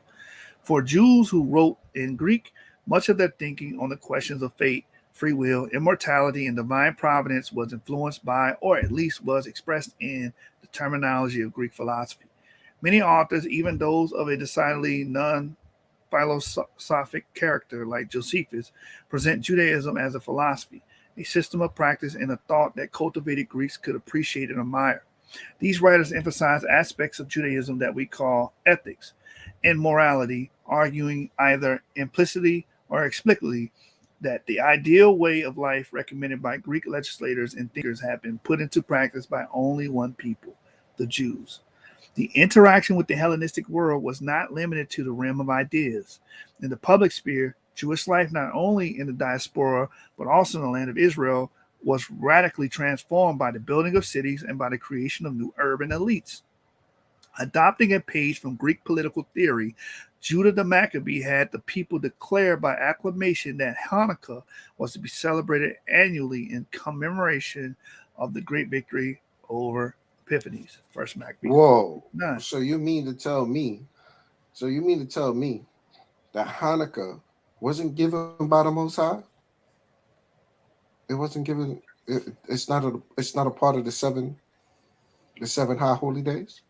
It was given by the Maccabees. The Maccabees make this edict. Yeah, of I course. yield. Well, I mean, just I reading yield. just reading Maccabees 4, that was a commemoration set by them. Yeah, So we exactly. know As that. opposed to the Most High, we know that's man-made. We know that we shouldn't be celebrating that. I was being facetious.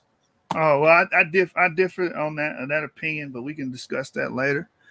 Because it's a commemoration of a war, so that we won. So, but we can discuss that later. Let me get back to the reading. It says here, a generation later, Simon the Maccabee had himself declared the high priest through acclamation. First Maccabees 14:41. In Greek political theory, the power to declare festivals, appoint priests, and so on was vested in the people, the demos. But such an idea was completely foreign to Judaism. The Maccabees, the alleged opponents of foreign ways, adopted a Hellenistic practice of their own ends. By Roman times, an important political body of the land was known by a Greek name, Sanhedrin, or in Hebrew pronunciation, Sanhedrin. Private life, too, was enriched by Hellenistic social forms. Schools, clubs, and associations were common features in the social and civic life of Hellenistic world, including the social and civic life of the Jews.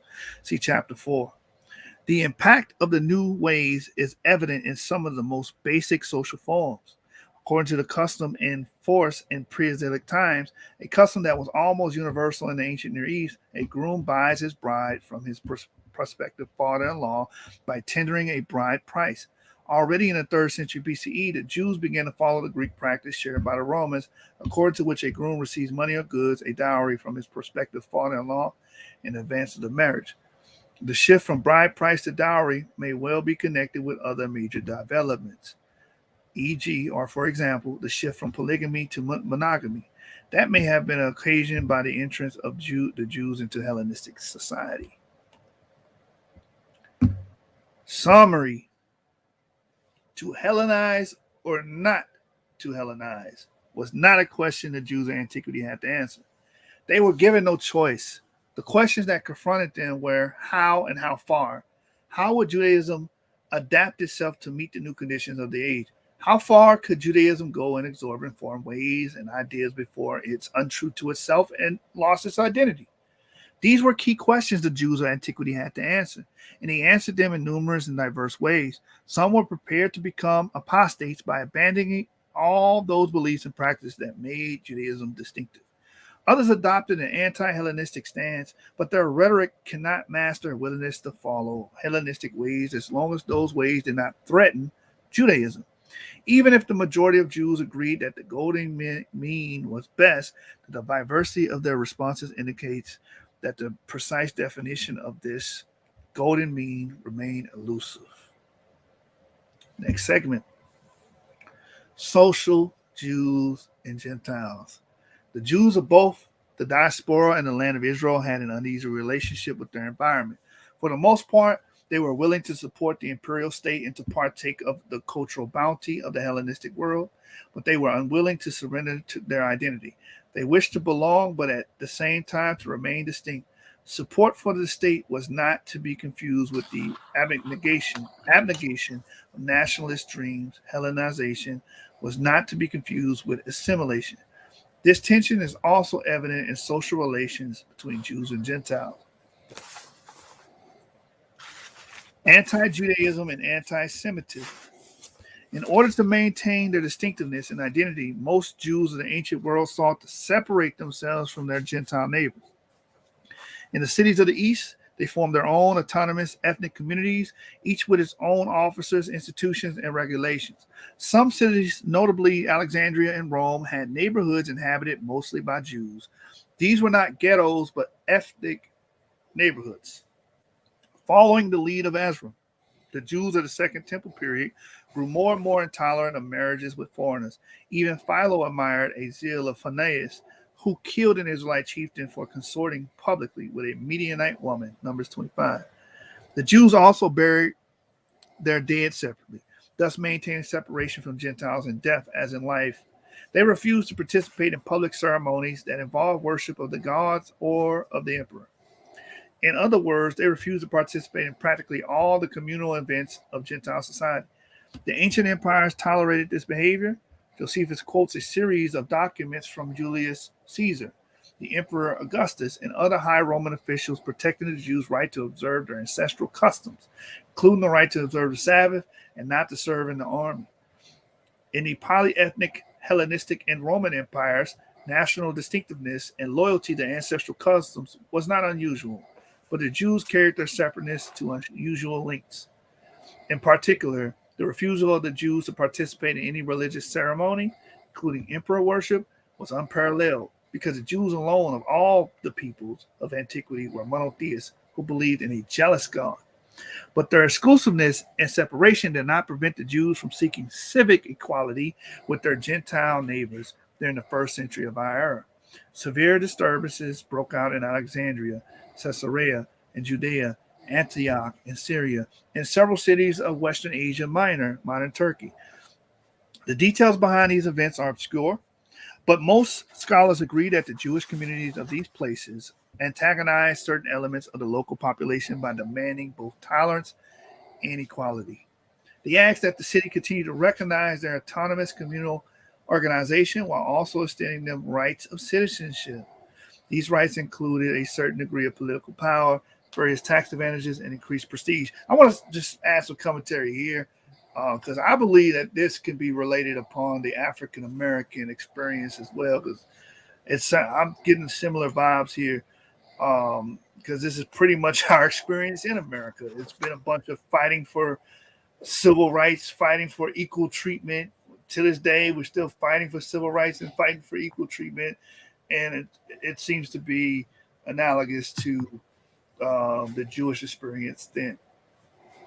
Just wanted to point that out. These rights include a certain degree of political power, various tax advantages, and increased prestige. The city refused. If the Jews wished to be Alexandrians, let them worship the God of the Alexandrians, was the reply, and the battle was joined. In Alexandria, the troubles first erupted in 38 CE. There was a virtual war between the Jews and the mob of the city. Synagogues were desecrated, Jewish shops and homes were pillaged, and many Jews were killed. The situation did not quiet down until 41 CE, when the Emperor Claudius declared that the Jews should not seek more than their due, but the tension between the Jews and Alexandrians continued to fester and broke out anew, not only in Alexandria, but also in the cities throughout Judea and Syria. In 66 CE, on the eve of the Great Rebellion, in Alexandria and Cyrene, it reached its climax in the War of 115 to 117 CE. To support their position, the opponents of the Jews, especially in Alexandria, resorted to anti-Jewish propaganda. Their leader, Apion, wrote a book that attacked the Jews on the three fronts. First, he contended that the history of the Jews demonstrates that they are an ignoble lot with ignoble history. In particular, Apion said the exodus from Egypt was really an expulsion, since the Israelites were leopards and the Pharaoh threw them out so that they would not infect the people and shrines of Egypt. Second, the Jews are not, never were, and have no right to be Alexandrian citizens. Thirdly, the Jewish religion is not a religion at all, but at best an agglomeration of silly superstitions, and at worst a conspiracy aimed at Greeks and at all those who share Greek values. In particular, Apion said, when Antiochus Epiphanes entered the temple in Jerusalem, he discovered that the Jews annually hold a festival at which they slaughter a Greek youth, especially fattened for the occasion, and eats his corpse while swearing fearsome oaths of hostility towards all Greeks. A slightly different version of this accusation, known as the blood libel, was later raised by the Romans against Christians in the 12th century, by Christians against Jews. How is this ferocious outburst against the Jews to be explained? To dismiss it as anti-Semitism will not work, because anti-Semitism did not exist in antiquity. This term was coined in 1879 by the German writer who wished to bestow scientific respectability on the hatred of Jews by arguing that Jews and Germans belong to different species of humanity, races. But the ancient Ancients did not have anything resembling a racial theory. They observed the Ethiopians were dark skinned and that Germans were pale skinned. They further observed that different nations had different moral characteristics, both good and bad. Egypts are superstitious, Arabs are thieves, Greeks are fast talking tricksters, and so on. But neither the Greeks nor the Romans ever explained these differences by the appeal to what we would call a racial theory. Instead, they argued that climate, soil, and water determine both the physical and moral characteristics of nations. Therefore, the notion of anti-Semitism is inappropriate to antiquity. Even if many of the motifs and arguments of the anti-Jewish literature of antiquity are familiar from their subsequent reuse in the anti-Semitism of the medieval and modern worlds. Furthermore, the social and economic tensions that produced the virulent anti-Semitism of the 19th and 20th century Europe did not exist in antiquity. There were no nation states in antiquity in which the Jews were an unassimilable foreign element. The Jews of antiquity had a variegated economic life in both the diaspora and the land of Israel. They were farmers, laborers, artisans, soldiers. Most of them, like the vast majority of the people of antiquity, were very poor. Not a single ancient text says or implies that the Jews were hated or feared because of their economic power. The association of Jews with money lending was still centuries in the future, and the rise of Jewish middle classes did not begin until the 19th century. Finally, an unmistakable component of modern anti-Semitism is the theological justification developed by Christianity. But the polytheists of antiquity had no reason to believe that the Jews were cursed by the gods or were in league with the devil. When they accused the Jews of atheism, they were objecting to the fact that the Jews refused to worship the gods of the Gentiles. Quick, fun fact on that. That's really the meaning or the initial meaning or the etymology, if you will, of the word atheism. Atheism is really a charge against people that didn't follow the gods of the Greeks or the Romans. Continue. God. It says here, even those Greeks and Romans who despised Judaism respected its exclusiveness as an ancestral usage that Jews themselves were not free to change. The Christians, too, were accused of atheism. And since they could not defend their refusal by appeal to ancestral custom, they were persecuted. But when the Christians accused the Jews of being Christ killers and of denying the Trinity, they meant something much more serious. In their eyes, the Jews were cursed by God, doomed to hell, and denied salvation in the hereafter. Concepts that are foreign to the perception of Judaism by the polytheists of antiquity. In sum, anti-Semitism did not exist in antiquity, but anti-Judaism did. Anti-Judaism was the consequence of political strife between Jews and their neighbors in both Judea and diaspora. The revolt of the Maccabees against the Seleucid Empire marks the entrance of the Jews into a rough and tumble world of the politics of Hellenistic world.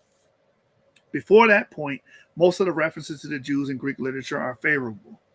In the 4th and 3rd centuries BCE, many Greeks thought that the Jews were a race of philosophers, like the Brahmins of India.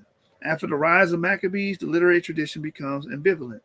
Positive evaluations persist, especially of Judaism's avoidance of images and worship, but negative voices predominate. In order to justify his attack on the Temple of Jerusalem, Antiochus Epiphanes had his propaganda bureau attempt to prove that the Jewish temple was not a real temple and that the Jewish religion was not a real religion. Many of the anti-Jewish stories first circulated by the Seleucid government to justify Epiphanes were reused centuries later to justify other actions against the Jews. The stories were retold by Apion to justify his opposition to the Jews of Alexandria and by Tacitus, a Roman historian of the early 2nd century CE, to justify the Roman destruction of the temple in 70 CE. The persecution of Judaism by Epiphanes, the attack on the Alexandrian Jewry by the mob, and the destruction of the temple by Titus Vespasian were each caused by local factors and not by some deep-rooted anti-Judaism. Nevertheless, the literary propaganda spawned by these conflicts helped shape the anti-Semitic image of the Jew of later generations. Next segment, Philo-Judaism. We should err badly. However, if we imagine that all social relations between Jews and Gentiles were characterized by clannishness on the part of the Jews and anti-Judaism on the part of the Gentiles, The period from the middle of the 2nd century BCE to the first part of the 2nd century CE, approximately from the Maccabees to Bar Kokhba, which witnessed the growth of political and literary hostility toward the Jews, also witnessed the development of admiration and veneration for many Jewish rituals and ideas. It was the age of Philo Judaism, love of Judaism, as well as anti-Judaism, or conversion to Judaism, as well as hatred of Judaism. Although the Jews sought to keep themselves separate and distinct, they also were eager to accept and retain Gentile converts. Indeed, some of the anti-Jewish literature of this period is motivated, in addition to political motives just discussed, by a desire to discourage conversion to Judaism. The literature that evinces a dislike of Judaism paradoxically also confirms Judaism's powerful attraction. Conversion to Judaism. The Hebrew Bible is not familiar with either a general prohibition of intermarriage or the conversion of Gentiles to Judaism. Deuteronomy 7 and 1 through 4 prohibits the marriage of Israelites with 7 Canaanite nations, and Deuteronomy 23 and 2 and 9 prohibits the members of 4 other nations to enter the assembly of the Lord, which might be the prohibition of intermarriage. See Kings 1, 11 to 1, 2. Other nations apparently were not bound by any prohibition. In contrast with Deuteronomy, Leviticus is not familiar with any prohibition of intermarriage, even for Canaanites. Upon his return from Babylonia in 458 BCE, Ezra tried to compel the priests and nobles to Jerusalem to divorce their foreign wives, whose abominable ways resembled those of the Canaanites, Ezra 9, 1 to 2. But it's not until Maccabean period that a general prohibition is attested. The explanation for this development is not the sudden eruption of intolerance and particularism into Jewish psyche, but the new social setting of the community. In pre-exilic times, when the Israelites were a nation living on their own land with their own king, they had nothing to fear from occasional intermarriage with foreigners. The Canaanites, who still lived in substantial numbers on their land, were the sole group that was prohibited, according to Deuteronomy, because it was the sole group that posed a threat to Israelite identity. Of course, according to Judges 33, 5 through 6, many Israelites married Canaanites anyway. The primary ingredient in Israelite identity was nationality, that is, birth, natio in Latin. Even if Israelites condemned intermarriage as something improper, Judges 14:3, it was never outlawed, and the children of intermarriages were never expelled from the community. In pre-exilic times, conversions to Judaism did not yet exist because birth is immutable. And Ammonite or Aramean could no more become an Israelite in pre-exilic times than an American can become a citizen of Liechtenstein in our own. Mere residency in the land does not confer citizenship. And a social system that defines a citizen solely as a child of a citizen has no legal mechanism by which to assimilate a foreigner. Biblical law frequently refers to the resident alien, ger in Hebrew, who was grouped with the widow, orphan, and the Levite. All of these are landless and powerless, and all are potential victims of abuse. An American analogy to the ger is the Chicano farm worker. A European analogy is the Turkish laborer in Germany. The Bible nowhere states that how a ger ameliorate that status and becomes equal to the native born, because there is no legal institution by which a foreigner could be absorbed by tribal society living on his ancestral land. Resident aliens in cities of pre-Hellenistic Greece, known as metics, fared no better. Now, I slightly disagree and give pushback to what she's saying here, because the Bible actually does say that they were treated as a native-born Israelite in the book of Leviticus. So I have to give some pushback to the author on that. Reading on. The exile of 587 BCE, however, brought in its wake the destruction of the old order. The tribal structure was gone. The Jews who returned from Babylon to Judea were organized as clans, not tribes. The ritual classification was priest, Levite, and Israelite. The classification that has endured in traditional Judaism to this day. Land ownership was no longer tied to the membership in a tribe. Many Jews we know did not return at all, but remained in Babylonia. Within a few centuries, the diaspora in the East was complemented by extensive diaspora in the West. Political autonomy was lost. In this new setting, the old conception of Israelite nationhood no longer made sense.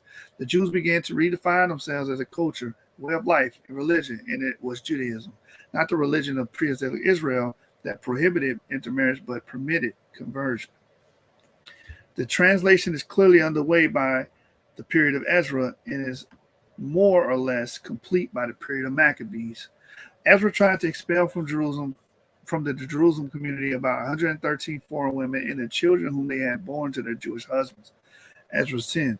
Several texts of the Maccabean period speak of intermarriage as a capital crime. One Roman historian writing about the year 100 CE remarks that Jewish men refrained from intercourse with foreign women. Although we may be sure that many Jews, especially in diaspora, did intermarry, most Jews did not. As Philo explained, based on his remarks on Deuteronomy 7:3-4, intermarriage leads to impiety and disloyalty to God. Intermarriage was a threat to the religious community. But these centuries saw the creations of an institutionalized method of the admixture of Gentiles. Ezra was still unfamiliar with the notion of conversion, but some of his contemporaries were discussing the idea. One prophet assured the foreigners who joined themselves to the Lord to minister to him, to love the name of the Lord, and to be his servants, that they would not be excluded from the rebuilt temple, but will be gathered to God's people. Isaiah 56:6-8. Several prophets predicted that in the end days, foreigners would join in worship of the true God in Jerusalem, either as servants of the Israelites or as independent worshipers. One prophet declared that the resident aliens will join them, the Israelites, and attach themselves to the house of Jacob, Isaiah 14:1. Another even predicted that some Gentiles will become priests and Levites, Isaiah 66:21. In the Maccabean period, these visions of the end began to influence the behavior of Jews and Gentiles in the world.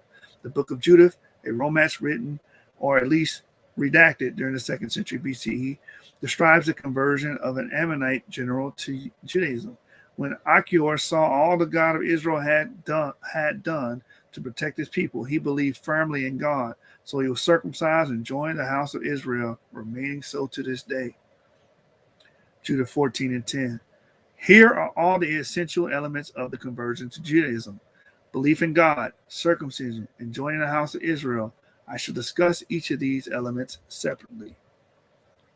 Belief in God and denial of other gods. In the Bible, various foreigners, impressed by the might of the God of Israel, bless God or otherwise acknowledge his suzerainty. Even generals and kings of foreign nations revere the Lord. Exodus 18:11, Daniel 2:47, 3:28-4:3, 4:34.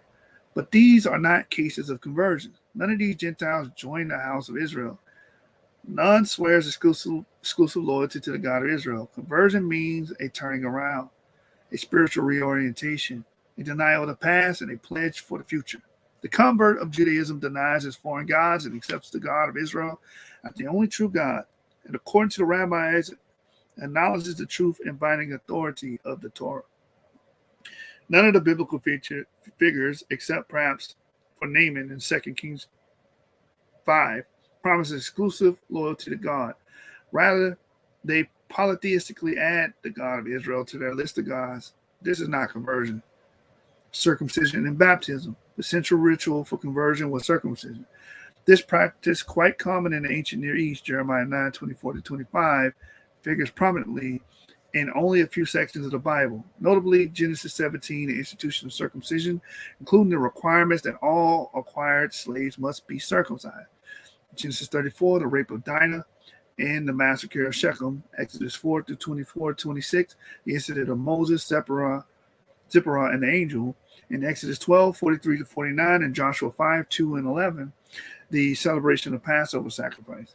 The books of Samuel regularly refers to the Philistines as having a foreskin, usually translated uncircumcised. All of these passages assign some unusual importance to circumcision, but the Bible as a whole generally ignores it and nowhere regards it as an essential mark of Israelite identity or as the sine qua non for membership in the Israelite polity. It attained this status only in the Maccabean times. Some of the extreme Hellenizers of the Maccabean period, in their zeal to remove Jewish distinctiveness, tried to hide their circumcision. 1 Maccabees 1:15. Other Jews tried to do the same in the time of Bar of the Bar Kokhba War. For the Maccabees, circumcision was such an essential component of Jewish identity that upon conquering various sections of the Holy Land, they incorporated the inhabitants into the Jewish polity, a step that meant first and foremost circumcision. The Greek version of the Book of Esther, completed about 114 BCE by a resident of Jerusalem, understands the phrase many of the peoples of the country profess to be Jews, Esther 8:17, to mean that the Gentiles were circumcised. By the end of the 1st century BCE, circumcision was widely known to the Greeks and Romans as a typically, though not exclusively, Jewish practice. For Paul, circumcision represents subjugation to the demands of the Torah, Galatians 3-5. Did any other ritual signal the entry of Gentile into the people of Israel? According to rabbinic law, transmitted in the name of authorities who lived in the 2nd century CE, a convert must also be immersed in water. In Christian terminology, be baptized. It must offer a sacrifice at the temple. Yet the same rabbinic authorities insist that the convert's inability to bring sacrifice after the destruction of the temples in 70 CE does not impair the acquired Jewishness. The convert merely incurs an obligation that will need to be satisfied in the Messianic future. According to rabbinic law, then in the Second Temple period, the ritual requirements for conversion were 3: circumcision, immersion, and sacrifice. The first of these applied only to men. The latter two applied to both men and women. The major problem raised by this rabbinic tradition is that no text from the Second Temple period knows of immersion and sacrifices as rituals of conversion. The baptism that figures so prominently in certain portions of the New Testament obviously bears some relationship to the immersion for converts, but the precise nature of the relationship has been endlessly debated by scholars. The fact that Gentile converts to Christianity were baptized is the strongest argument for the view that Gentile converts to Judaism must have been baptized already in the 1st century. A Greek writer living about the year 100 CE also is aware that converts to Judaism are baptized, or does the writer have Christian Jews in mind? All in all, it seems most likely that the baptism, immersion, was part of conversion processes in at least some Jewish circles.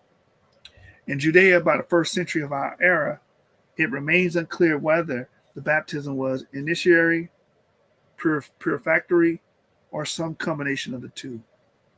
Not all Jews of the 1st century recognized baptism/immersion as a ritual of conversion, and we have no evidence that any Jew of the 1st century considered a sacrifice at the temple to be a culmination of the conversion ceremony. If then neither baptism/immersion nor sacrifice was generally a part of conversion process, what rituals served to demarcate the changed status of a female convert? Was there a rite of passage by which a woman born a Gentile became a Jew? Apparently not. In pre-Islamic times, when conversion did not exist for either man or woman, a foreign woman was assimilated into the community through marriage with an Israelite husband. Solomon may have sinned by marrying foreign wives, but no one suggested that they should be divorced or that his children were not members of the people of Israel. In fact, Solomon's successor was his son Rehoboam, the offspring of an Ammonite woman, 1 Kings 14:21. In the 1st century of our era, Josephus still adheres to the same system. Intermarriage is prohibited, but if a Jewish man marries a non-Jewish woman, she joins his house and bears his legitimate children. Marriage with a Jew was the de facto equivalent of conversion for a woman. Non-marital conversion for a woman in those communities where baptism immersion was not yet practiced meant apparently the simple fact that a woman observed Jewish practices. Rabbinic texts of the 2nd and 3rd centuries are the earliest references to conversion rituals for women. Joining the house of Israel, the third element in Achior's conversion to Judaism, was his acceptance into the community. He joined the house of Israel, remaining so to this day. JDT 14:10. Acceptance by the Jewish community is essential if conversion is to be something other than a theological abstraction. But the social mechanisms that affected this acceptance in antiquity are obscure. Presumably, the convert became a member of the local community or synagogue. If the sources tell us nothing about this process, at least they tell us something about the attitudes of native-born Jews towards converts and conversion. Attitudes towards converts. In the Second Temple period, There are few traces of either opposition to conversion or disdain for converts. One text from Qumran, perhaps reflecting a priestly perspective, asserts that converts will be barred from the temple to be built in Jerusalem in the Messianic future. The opponents of Herod the Great called him half-Jew because he was a descendant of the Idumeans who had joined the Judean state under the Maccabees. Does this sneer prove disdain for all converts and their descendants, or is it merely a statement of opposition to Herod? Probably the latter. The Idumeans saw themselves as Jews and participated along with the descendants of other converts in the great war against the Romans. Philo has generous praise for the converts because they abandoned their former people and way of life to join a new people and follow a new way. Many Jews regarded converts so highly that they actively propagated Judaism among Gentiles as a way to increase the number of the faithful, a phenomenon I shall discuss below. Rabbinic texts are full of sentiments in favor of converts. The convert is equal to the native-born Jew. In all respects, the rabbis say, many homilies begin with the phrases like, beloved are converts in the eyes of God. However, other rabbinic texts assert that converts can never be fully equal to native-born Jews because, like Rackstraw of HMS Pinafore, they lack birth. Gentiles can convert to Judaism by accepting the God and the Torah of the Jews, but can never become fully grafted onto the stock of Israel because of their foreign extraction. One Mishnah declares that the converts in their prayers ought not to say, our God and our God of our fathers, because the Jews' God was not the God of their fathers. After all, their fathers were Gentiles. Converts ought instead say, our God and God of their fathers. I'm sorry, I got to chuckle with that. Referring to the native Jews in the congregation. This invidious law was ultimately rejected, but it reflects a deeply held view about converts. Some rabbis were not comfortable with the entire idea of conversion, pointing to the cases of recidivism or irreligiosity. In the Middle Ages, this negative attitude came to prevail. In ancient times, however, the rabbinic views were much more balanced, with the positive comments outnumbering the negative. A Gentile who fully and faithfully converted to Judaism encountered only minimal disabilities in rabbinic law and society. God-fearers. Conversion to Judaism entails three elements: belief in one God and denial of pagan gods, circumcision for men and immersion, baptism for both men and women, and integration into Jewish community. Many Gentiles, both men and women, were converted to Judaism during the last centuries BCE and the first 2 centuries CE. Even more numerous, however, were those Gentiles who accepted certain aspects of Judaism, but did not convert to it. In polytheistic fashion, they added the God of Israel to their pantheon and did not deny the pagan gods. Throughout the Roman Empire, various practices of Judaism found favor with large segments of the populace. In the city of Rome, many Gentiles observed the Sabbath, the fast, and the food laws. In Asia Minor, many Gentiles attended synagogue on the Sabbath. Although these Gentiles observed any number of Jewish practices and in one form or another venerated the God of the Jews, they did not see themselves as Jews and were not seen by others as Jews.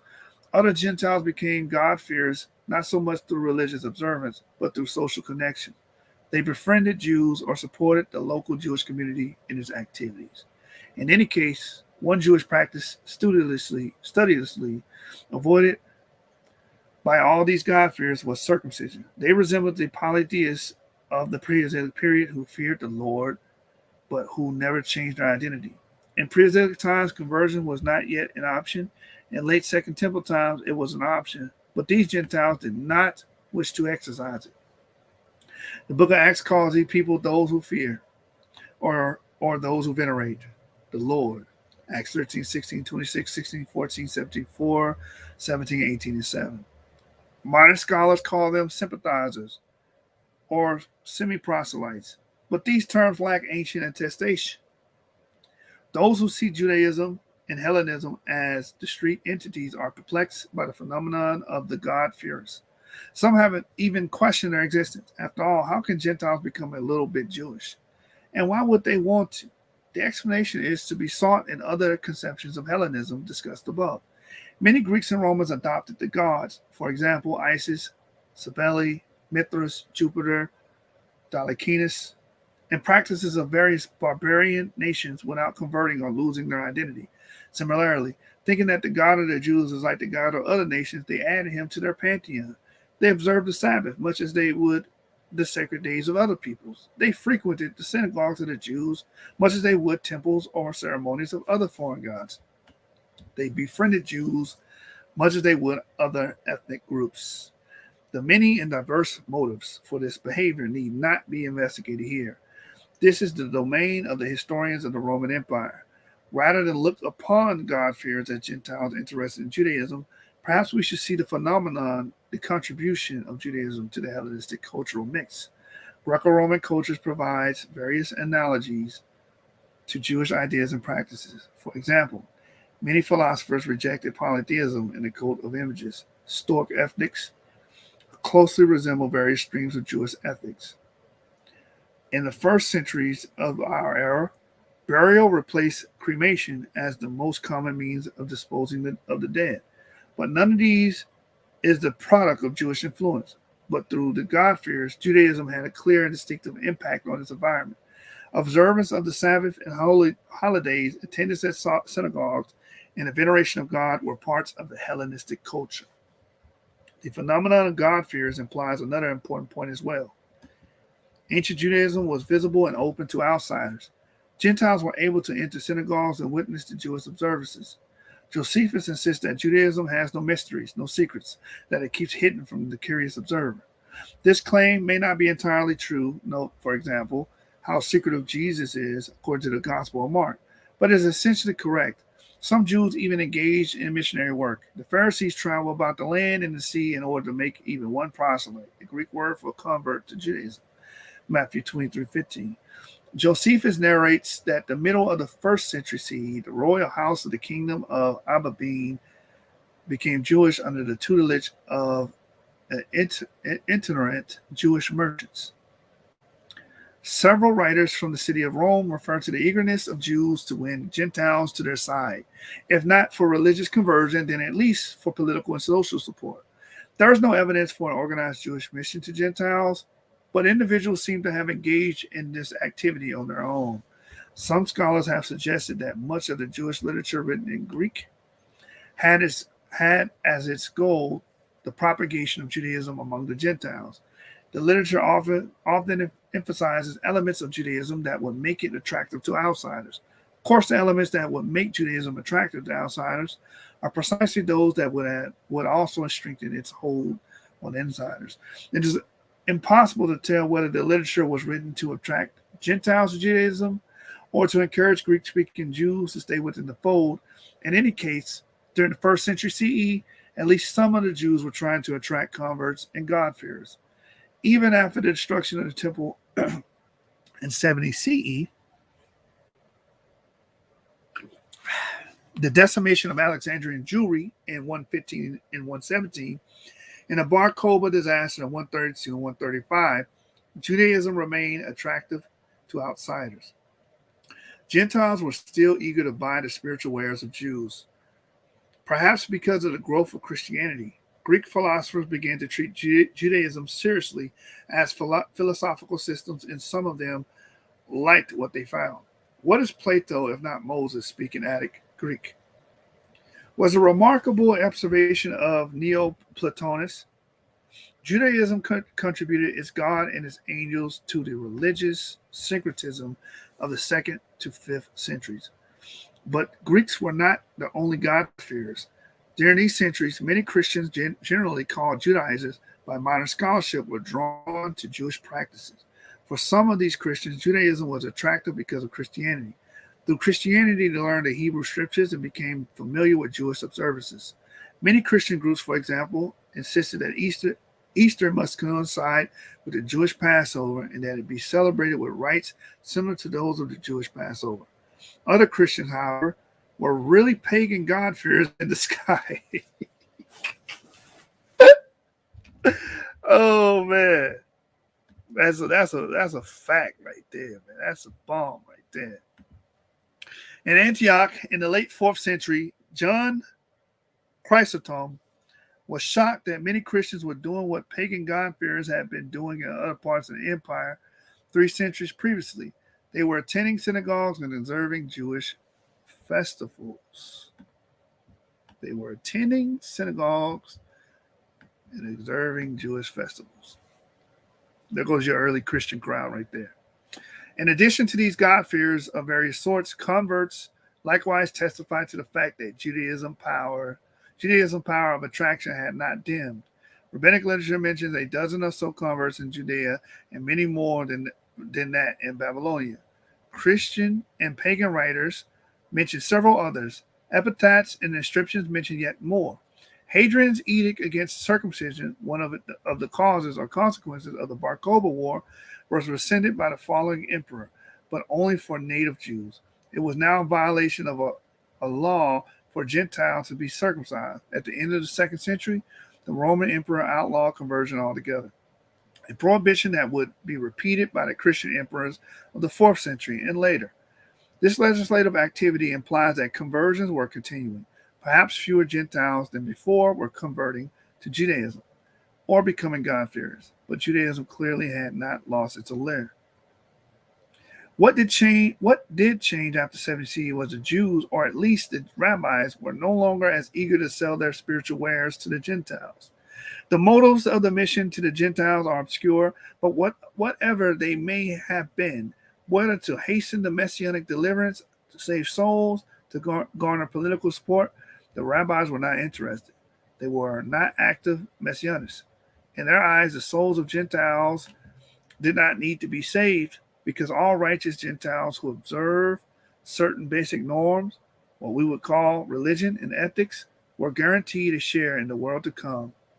Perhaps, and this is the common explanation, the rabbis saw the growing power of Christianity and decided not to try to compete with it. Outside of rabbinic circles, perhaps some Jews still actively tried to interest Gentiles, especially Christians, in Judaism, but the evidence for such activity is minimal. Conclusion. Throughout the Second Temple and the rabbinic periods, the Jews stood in an uneasy relationship with their environment. They learned early on to live under the political dominion of Gentile powers and to find a theological justification for this fact, but they always dreamed of their own kingdom. Several times in antiquity, the Jews tried to make their dream into reality, but only once with any degree of success. The Maccabees successfully turned a war for religious freedom to a war for political independence, but their rule was of limited duration and mixed success. In the cultural sphere, the challenge was much clearer. By its very nature, Hellenistic culture was a melting pot of ideas and peoples, and some Jews wished to obliterate all the distinctions between themselves and the Gentiles among whom they lived. Most Jews, however, tried to find a way to combine the ideas, beliefs, and values of the dominant culture with their own. It was never easy to define a line that separates the illicit influence that threatens to dilute and destroy Judaism from the licit influence that enriches Judaism and makes it modern. This was the subject of ongoing debate. In the social sphere, the Jews kept themselves apart, prohibiting all marriages with outsiders, but allowing Gentiles to convert to Judaism. Mirroring the ambiguity was the response of the Gentile world. Many Gentiles befriended Jews or became God-fearers or even converted to Judaism, but others, because of political tensions between the Jews and other elements in their communities, expressed a pointed anti-Judaism. The challenges mounted by the Gentile world in the political, cultural, and social spheres were distinct enough to permit varied responses to each. A Jew might say be quite accommodating in political sphere, wholeheartedly supporting the ruling power, but quite unyielding in cultural or social sphere.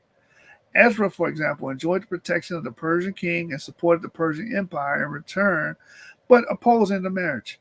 The Maccabees, by contrast, rebelled against the Seleucid Empire, but did not divorce themselves from Hellenistic culture.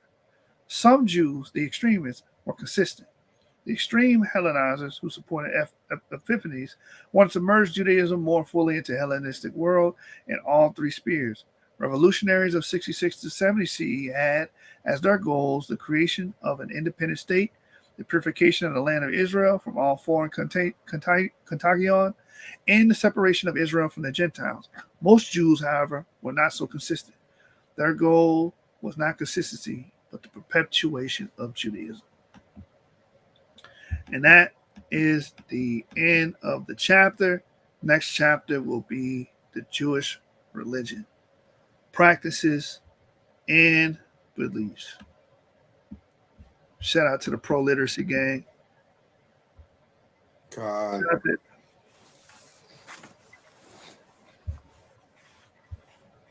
Share the link, share the video, subscribe, and hit that like button, family. Support literacy because we read here. And we Yeah. yeah. I'd like to add something to the commentary real quick. Go right ahead. Do y'all mind? Go right Okay. ahead. So concerning why some Jews was very concerned with foreigners amidst, among them during the intertestamental period. I'm gonna read an excerpt real quick. All right, it's short. I know we've been reading all night, but this comes from Josephus, book 11, chapter 8. And the title of this chapter is Concerning Sanballat and Manasseh and the temple which they built on Mount Gerizim, as also how Alexander made his entry into the city of Jerusalem and what benefits he bestowed on the Jews. This is from the Antiquities of the Jews in Josephus. One of the problems they had, I'm going to read this real quick and then, I'm going to make a little commentary on it. So this is book 11, chapter 8, verse 6. So when Alexander had thus settled matters at Jerusalem, we're talking about Alexander the Great. All right, this is around 340 BCE. Jerusalem, he led his army into the neighboring cities.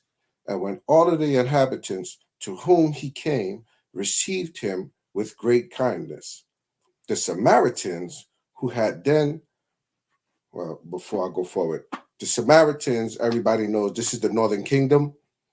These Samaritans belong to 4 different groups of people who was put into the land in 2 Kings chapter 17, verse 24. And so these are people who converted, who were converted to, well, in the book that we're reading, they call it Judaism, but converted to being Israelites at the time. Let me start the reading over. So when Alexander had thus settled matters at Jerusalem, he led his army into the neighboring cities. And when all of the inhabitants to whom he came received him with great kindness, the Samaritans who had then Shechem, which is a part of the city, or a metropolis, a city situated at Mount Gerizim, and inhabited the apostate of the Jewish nation.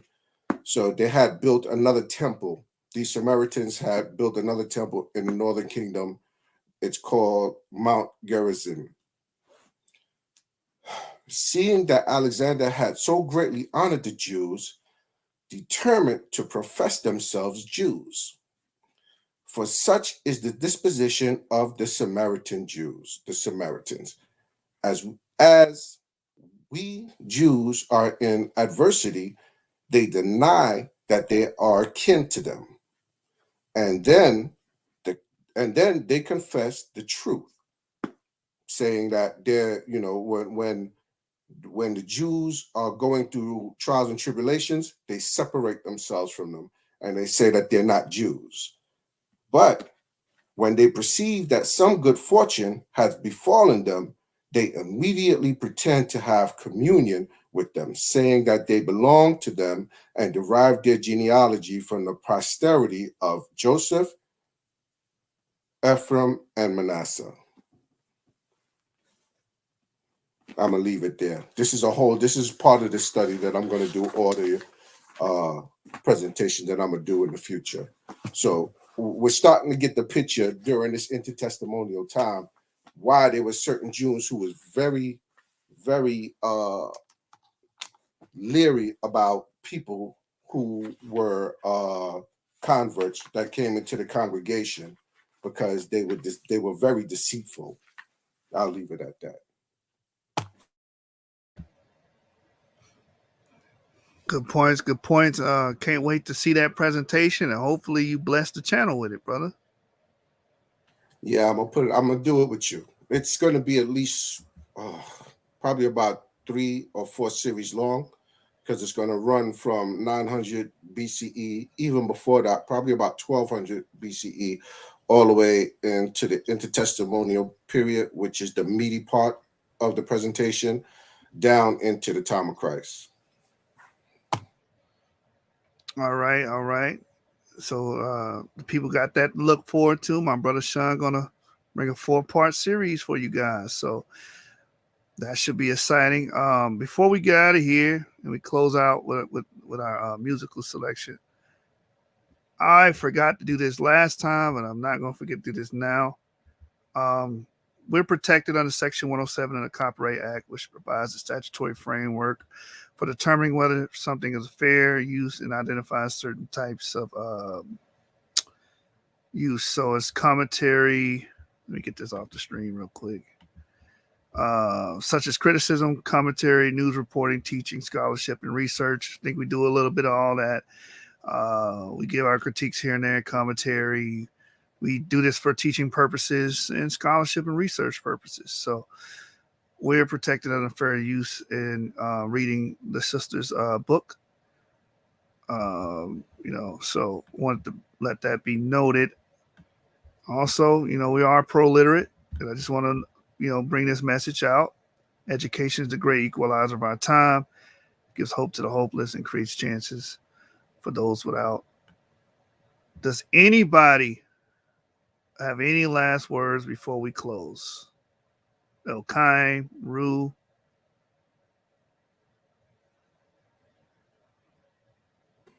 I think Shabbat Shalom.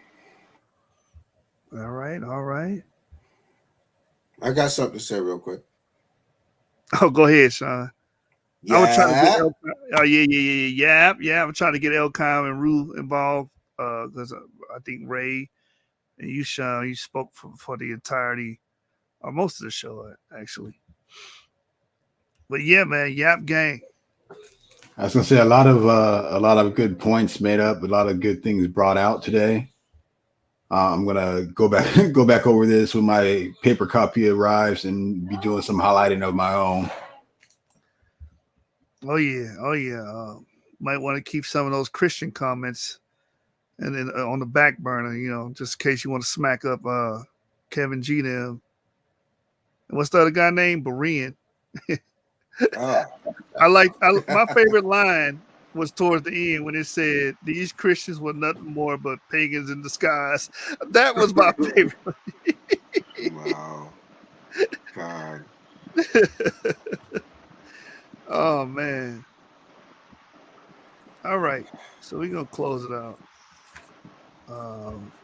I appreciate every one of you guys that came through and watched the video and continue to show your support and love for us.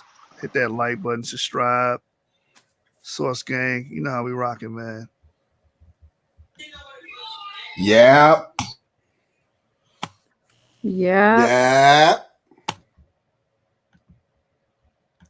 All right. To fit in, so I had to find my own. I decided that music was going to be my life a long time ago. I don't have a plan B. It feels great to have a second chance to do this music video. Failure isn't an option. My art is my voice, and my voice is on the line.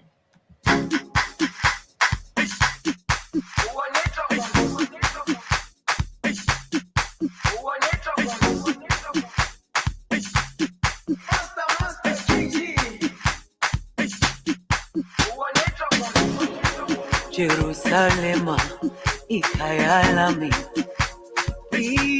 ilondoloze uhambe nami zungangishilana Jerusalema ikhaya lami ilondoloze uhambe nami zungangishilana dawo yami ayikholana buso wami awukholana ilondoloze Zuhambe nami, dawo yami, ayikholana, buso wami, awukholana.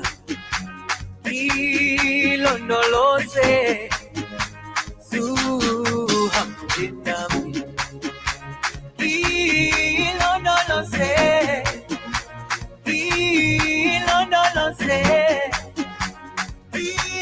ilondoloze, zumangishilana, ilondoloze, ilondoloze, ilondoloze, zumangishilana, dawo yami, ayikholana, buso wami, awukholana. Ilondoloze, zuhambe nami, dawo yami, ayikholana, buso wami, awukholana. Ilondoloze, zuhambe nami.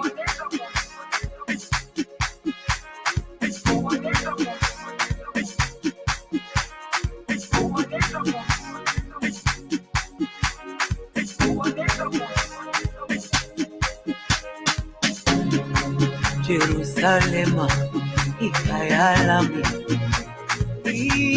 ilondoloze, uhambe nami, zungangishilana.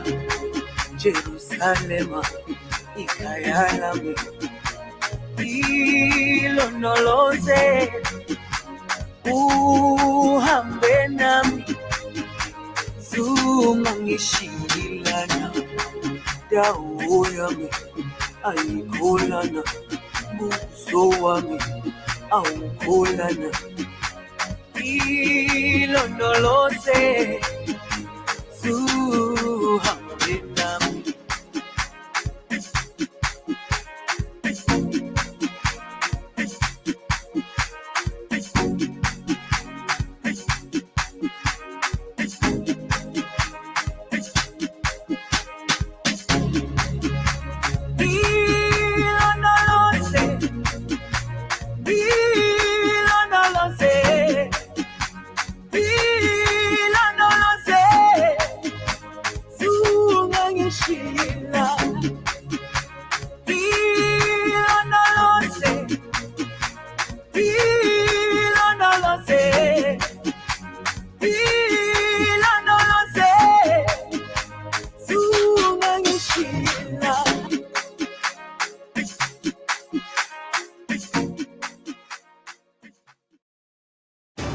James Bond, License to Kill, History of Violence.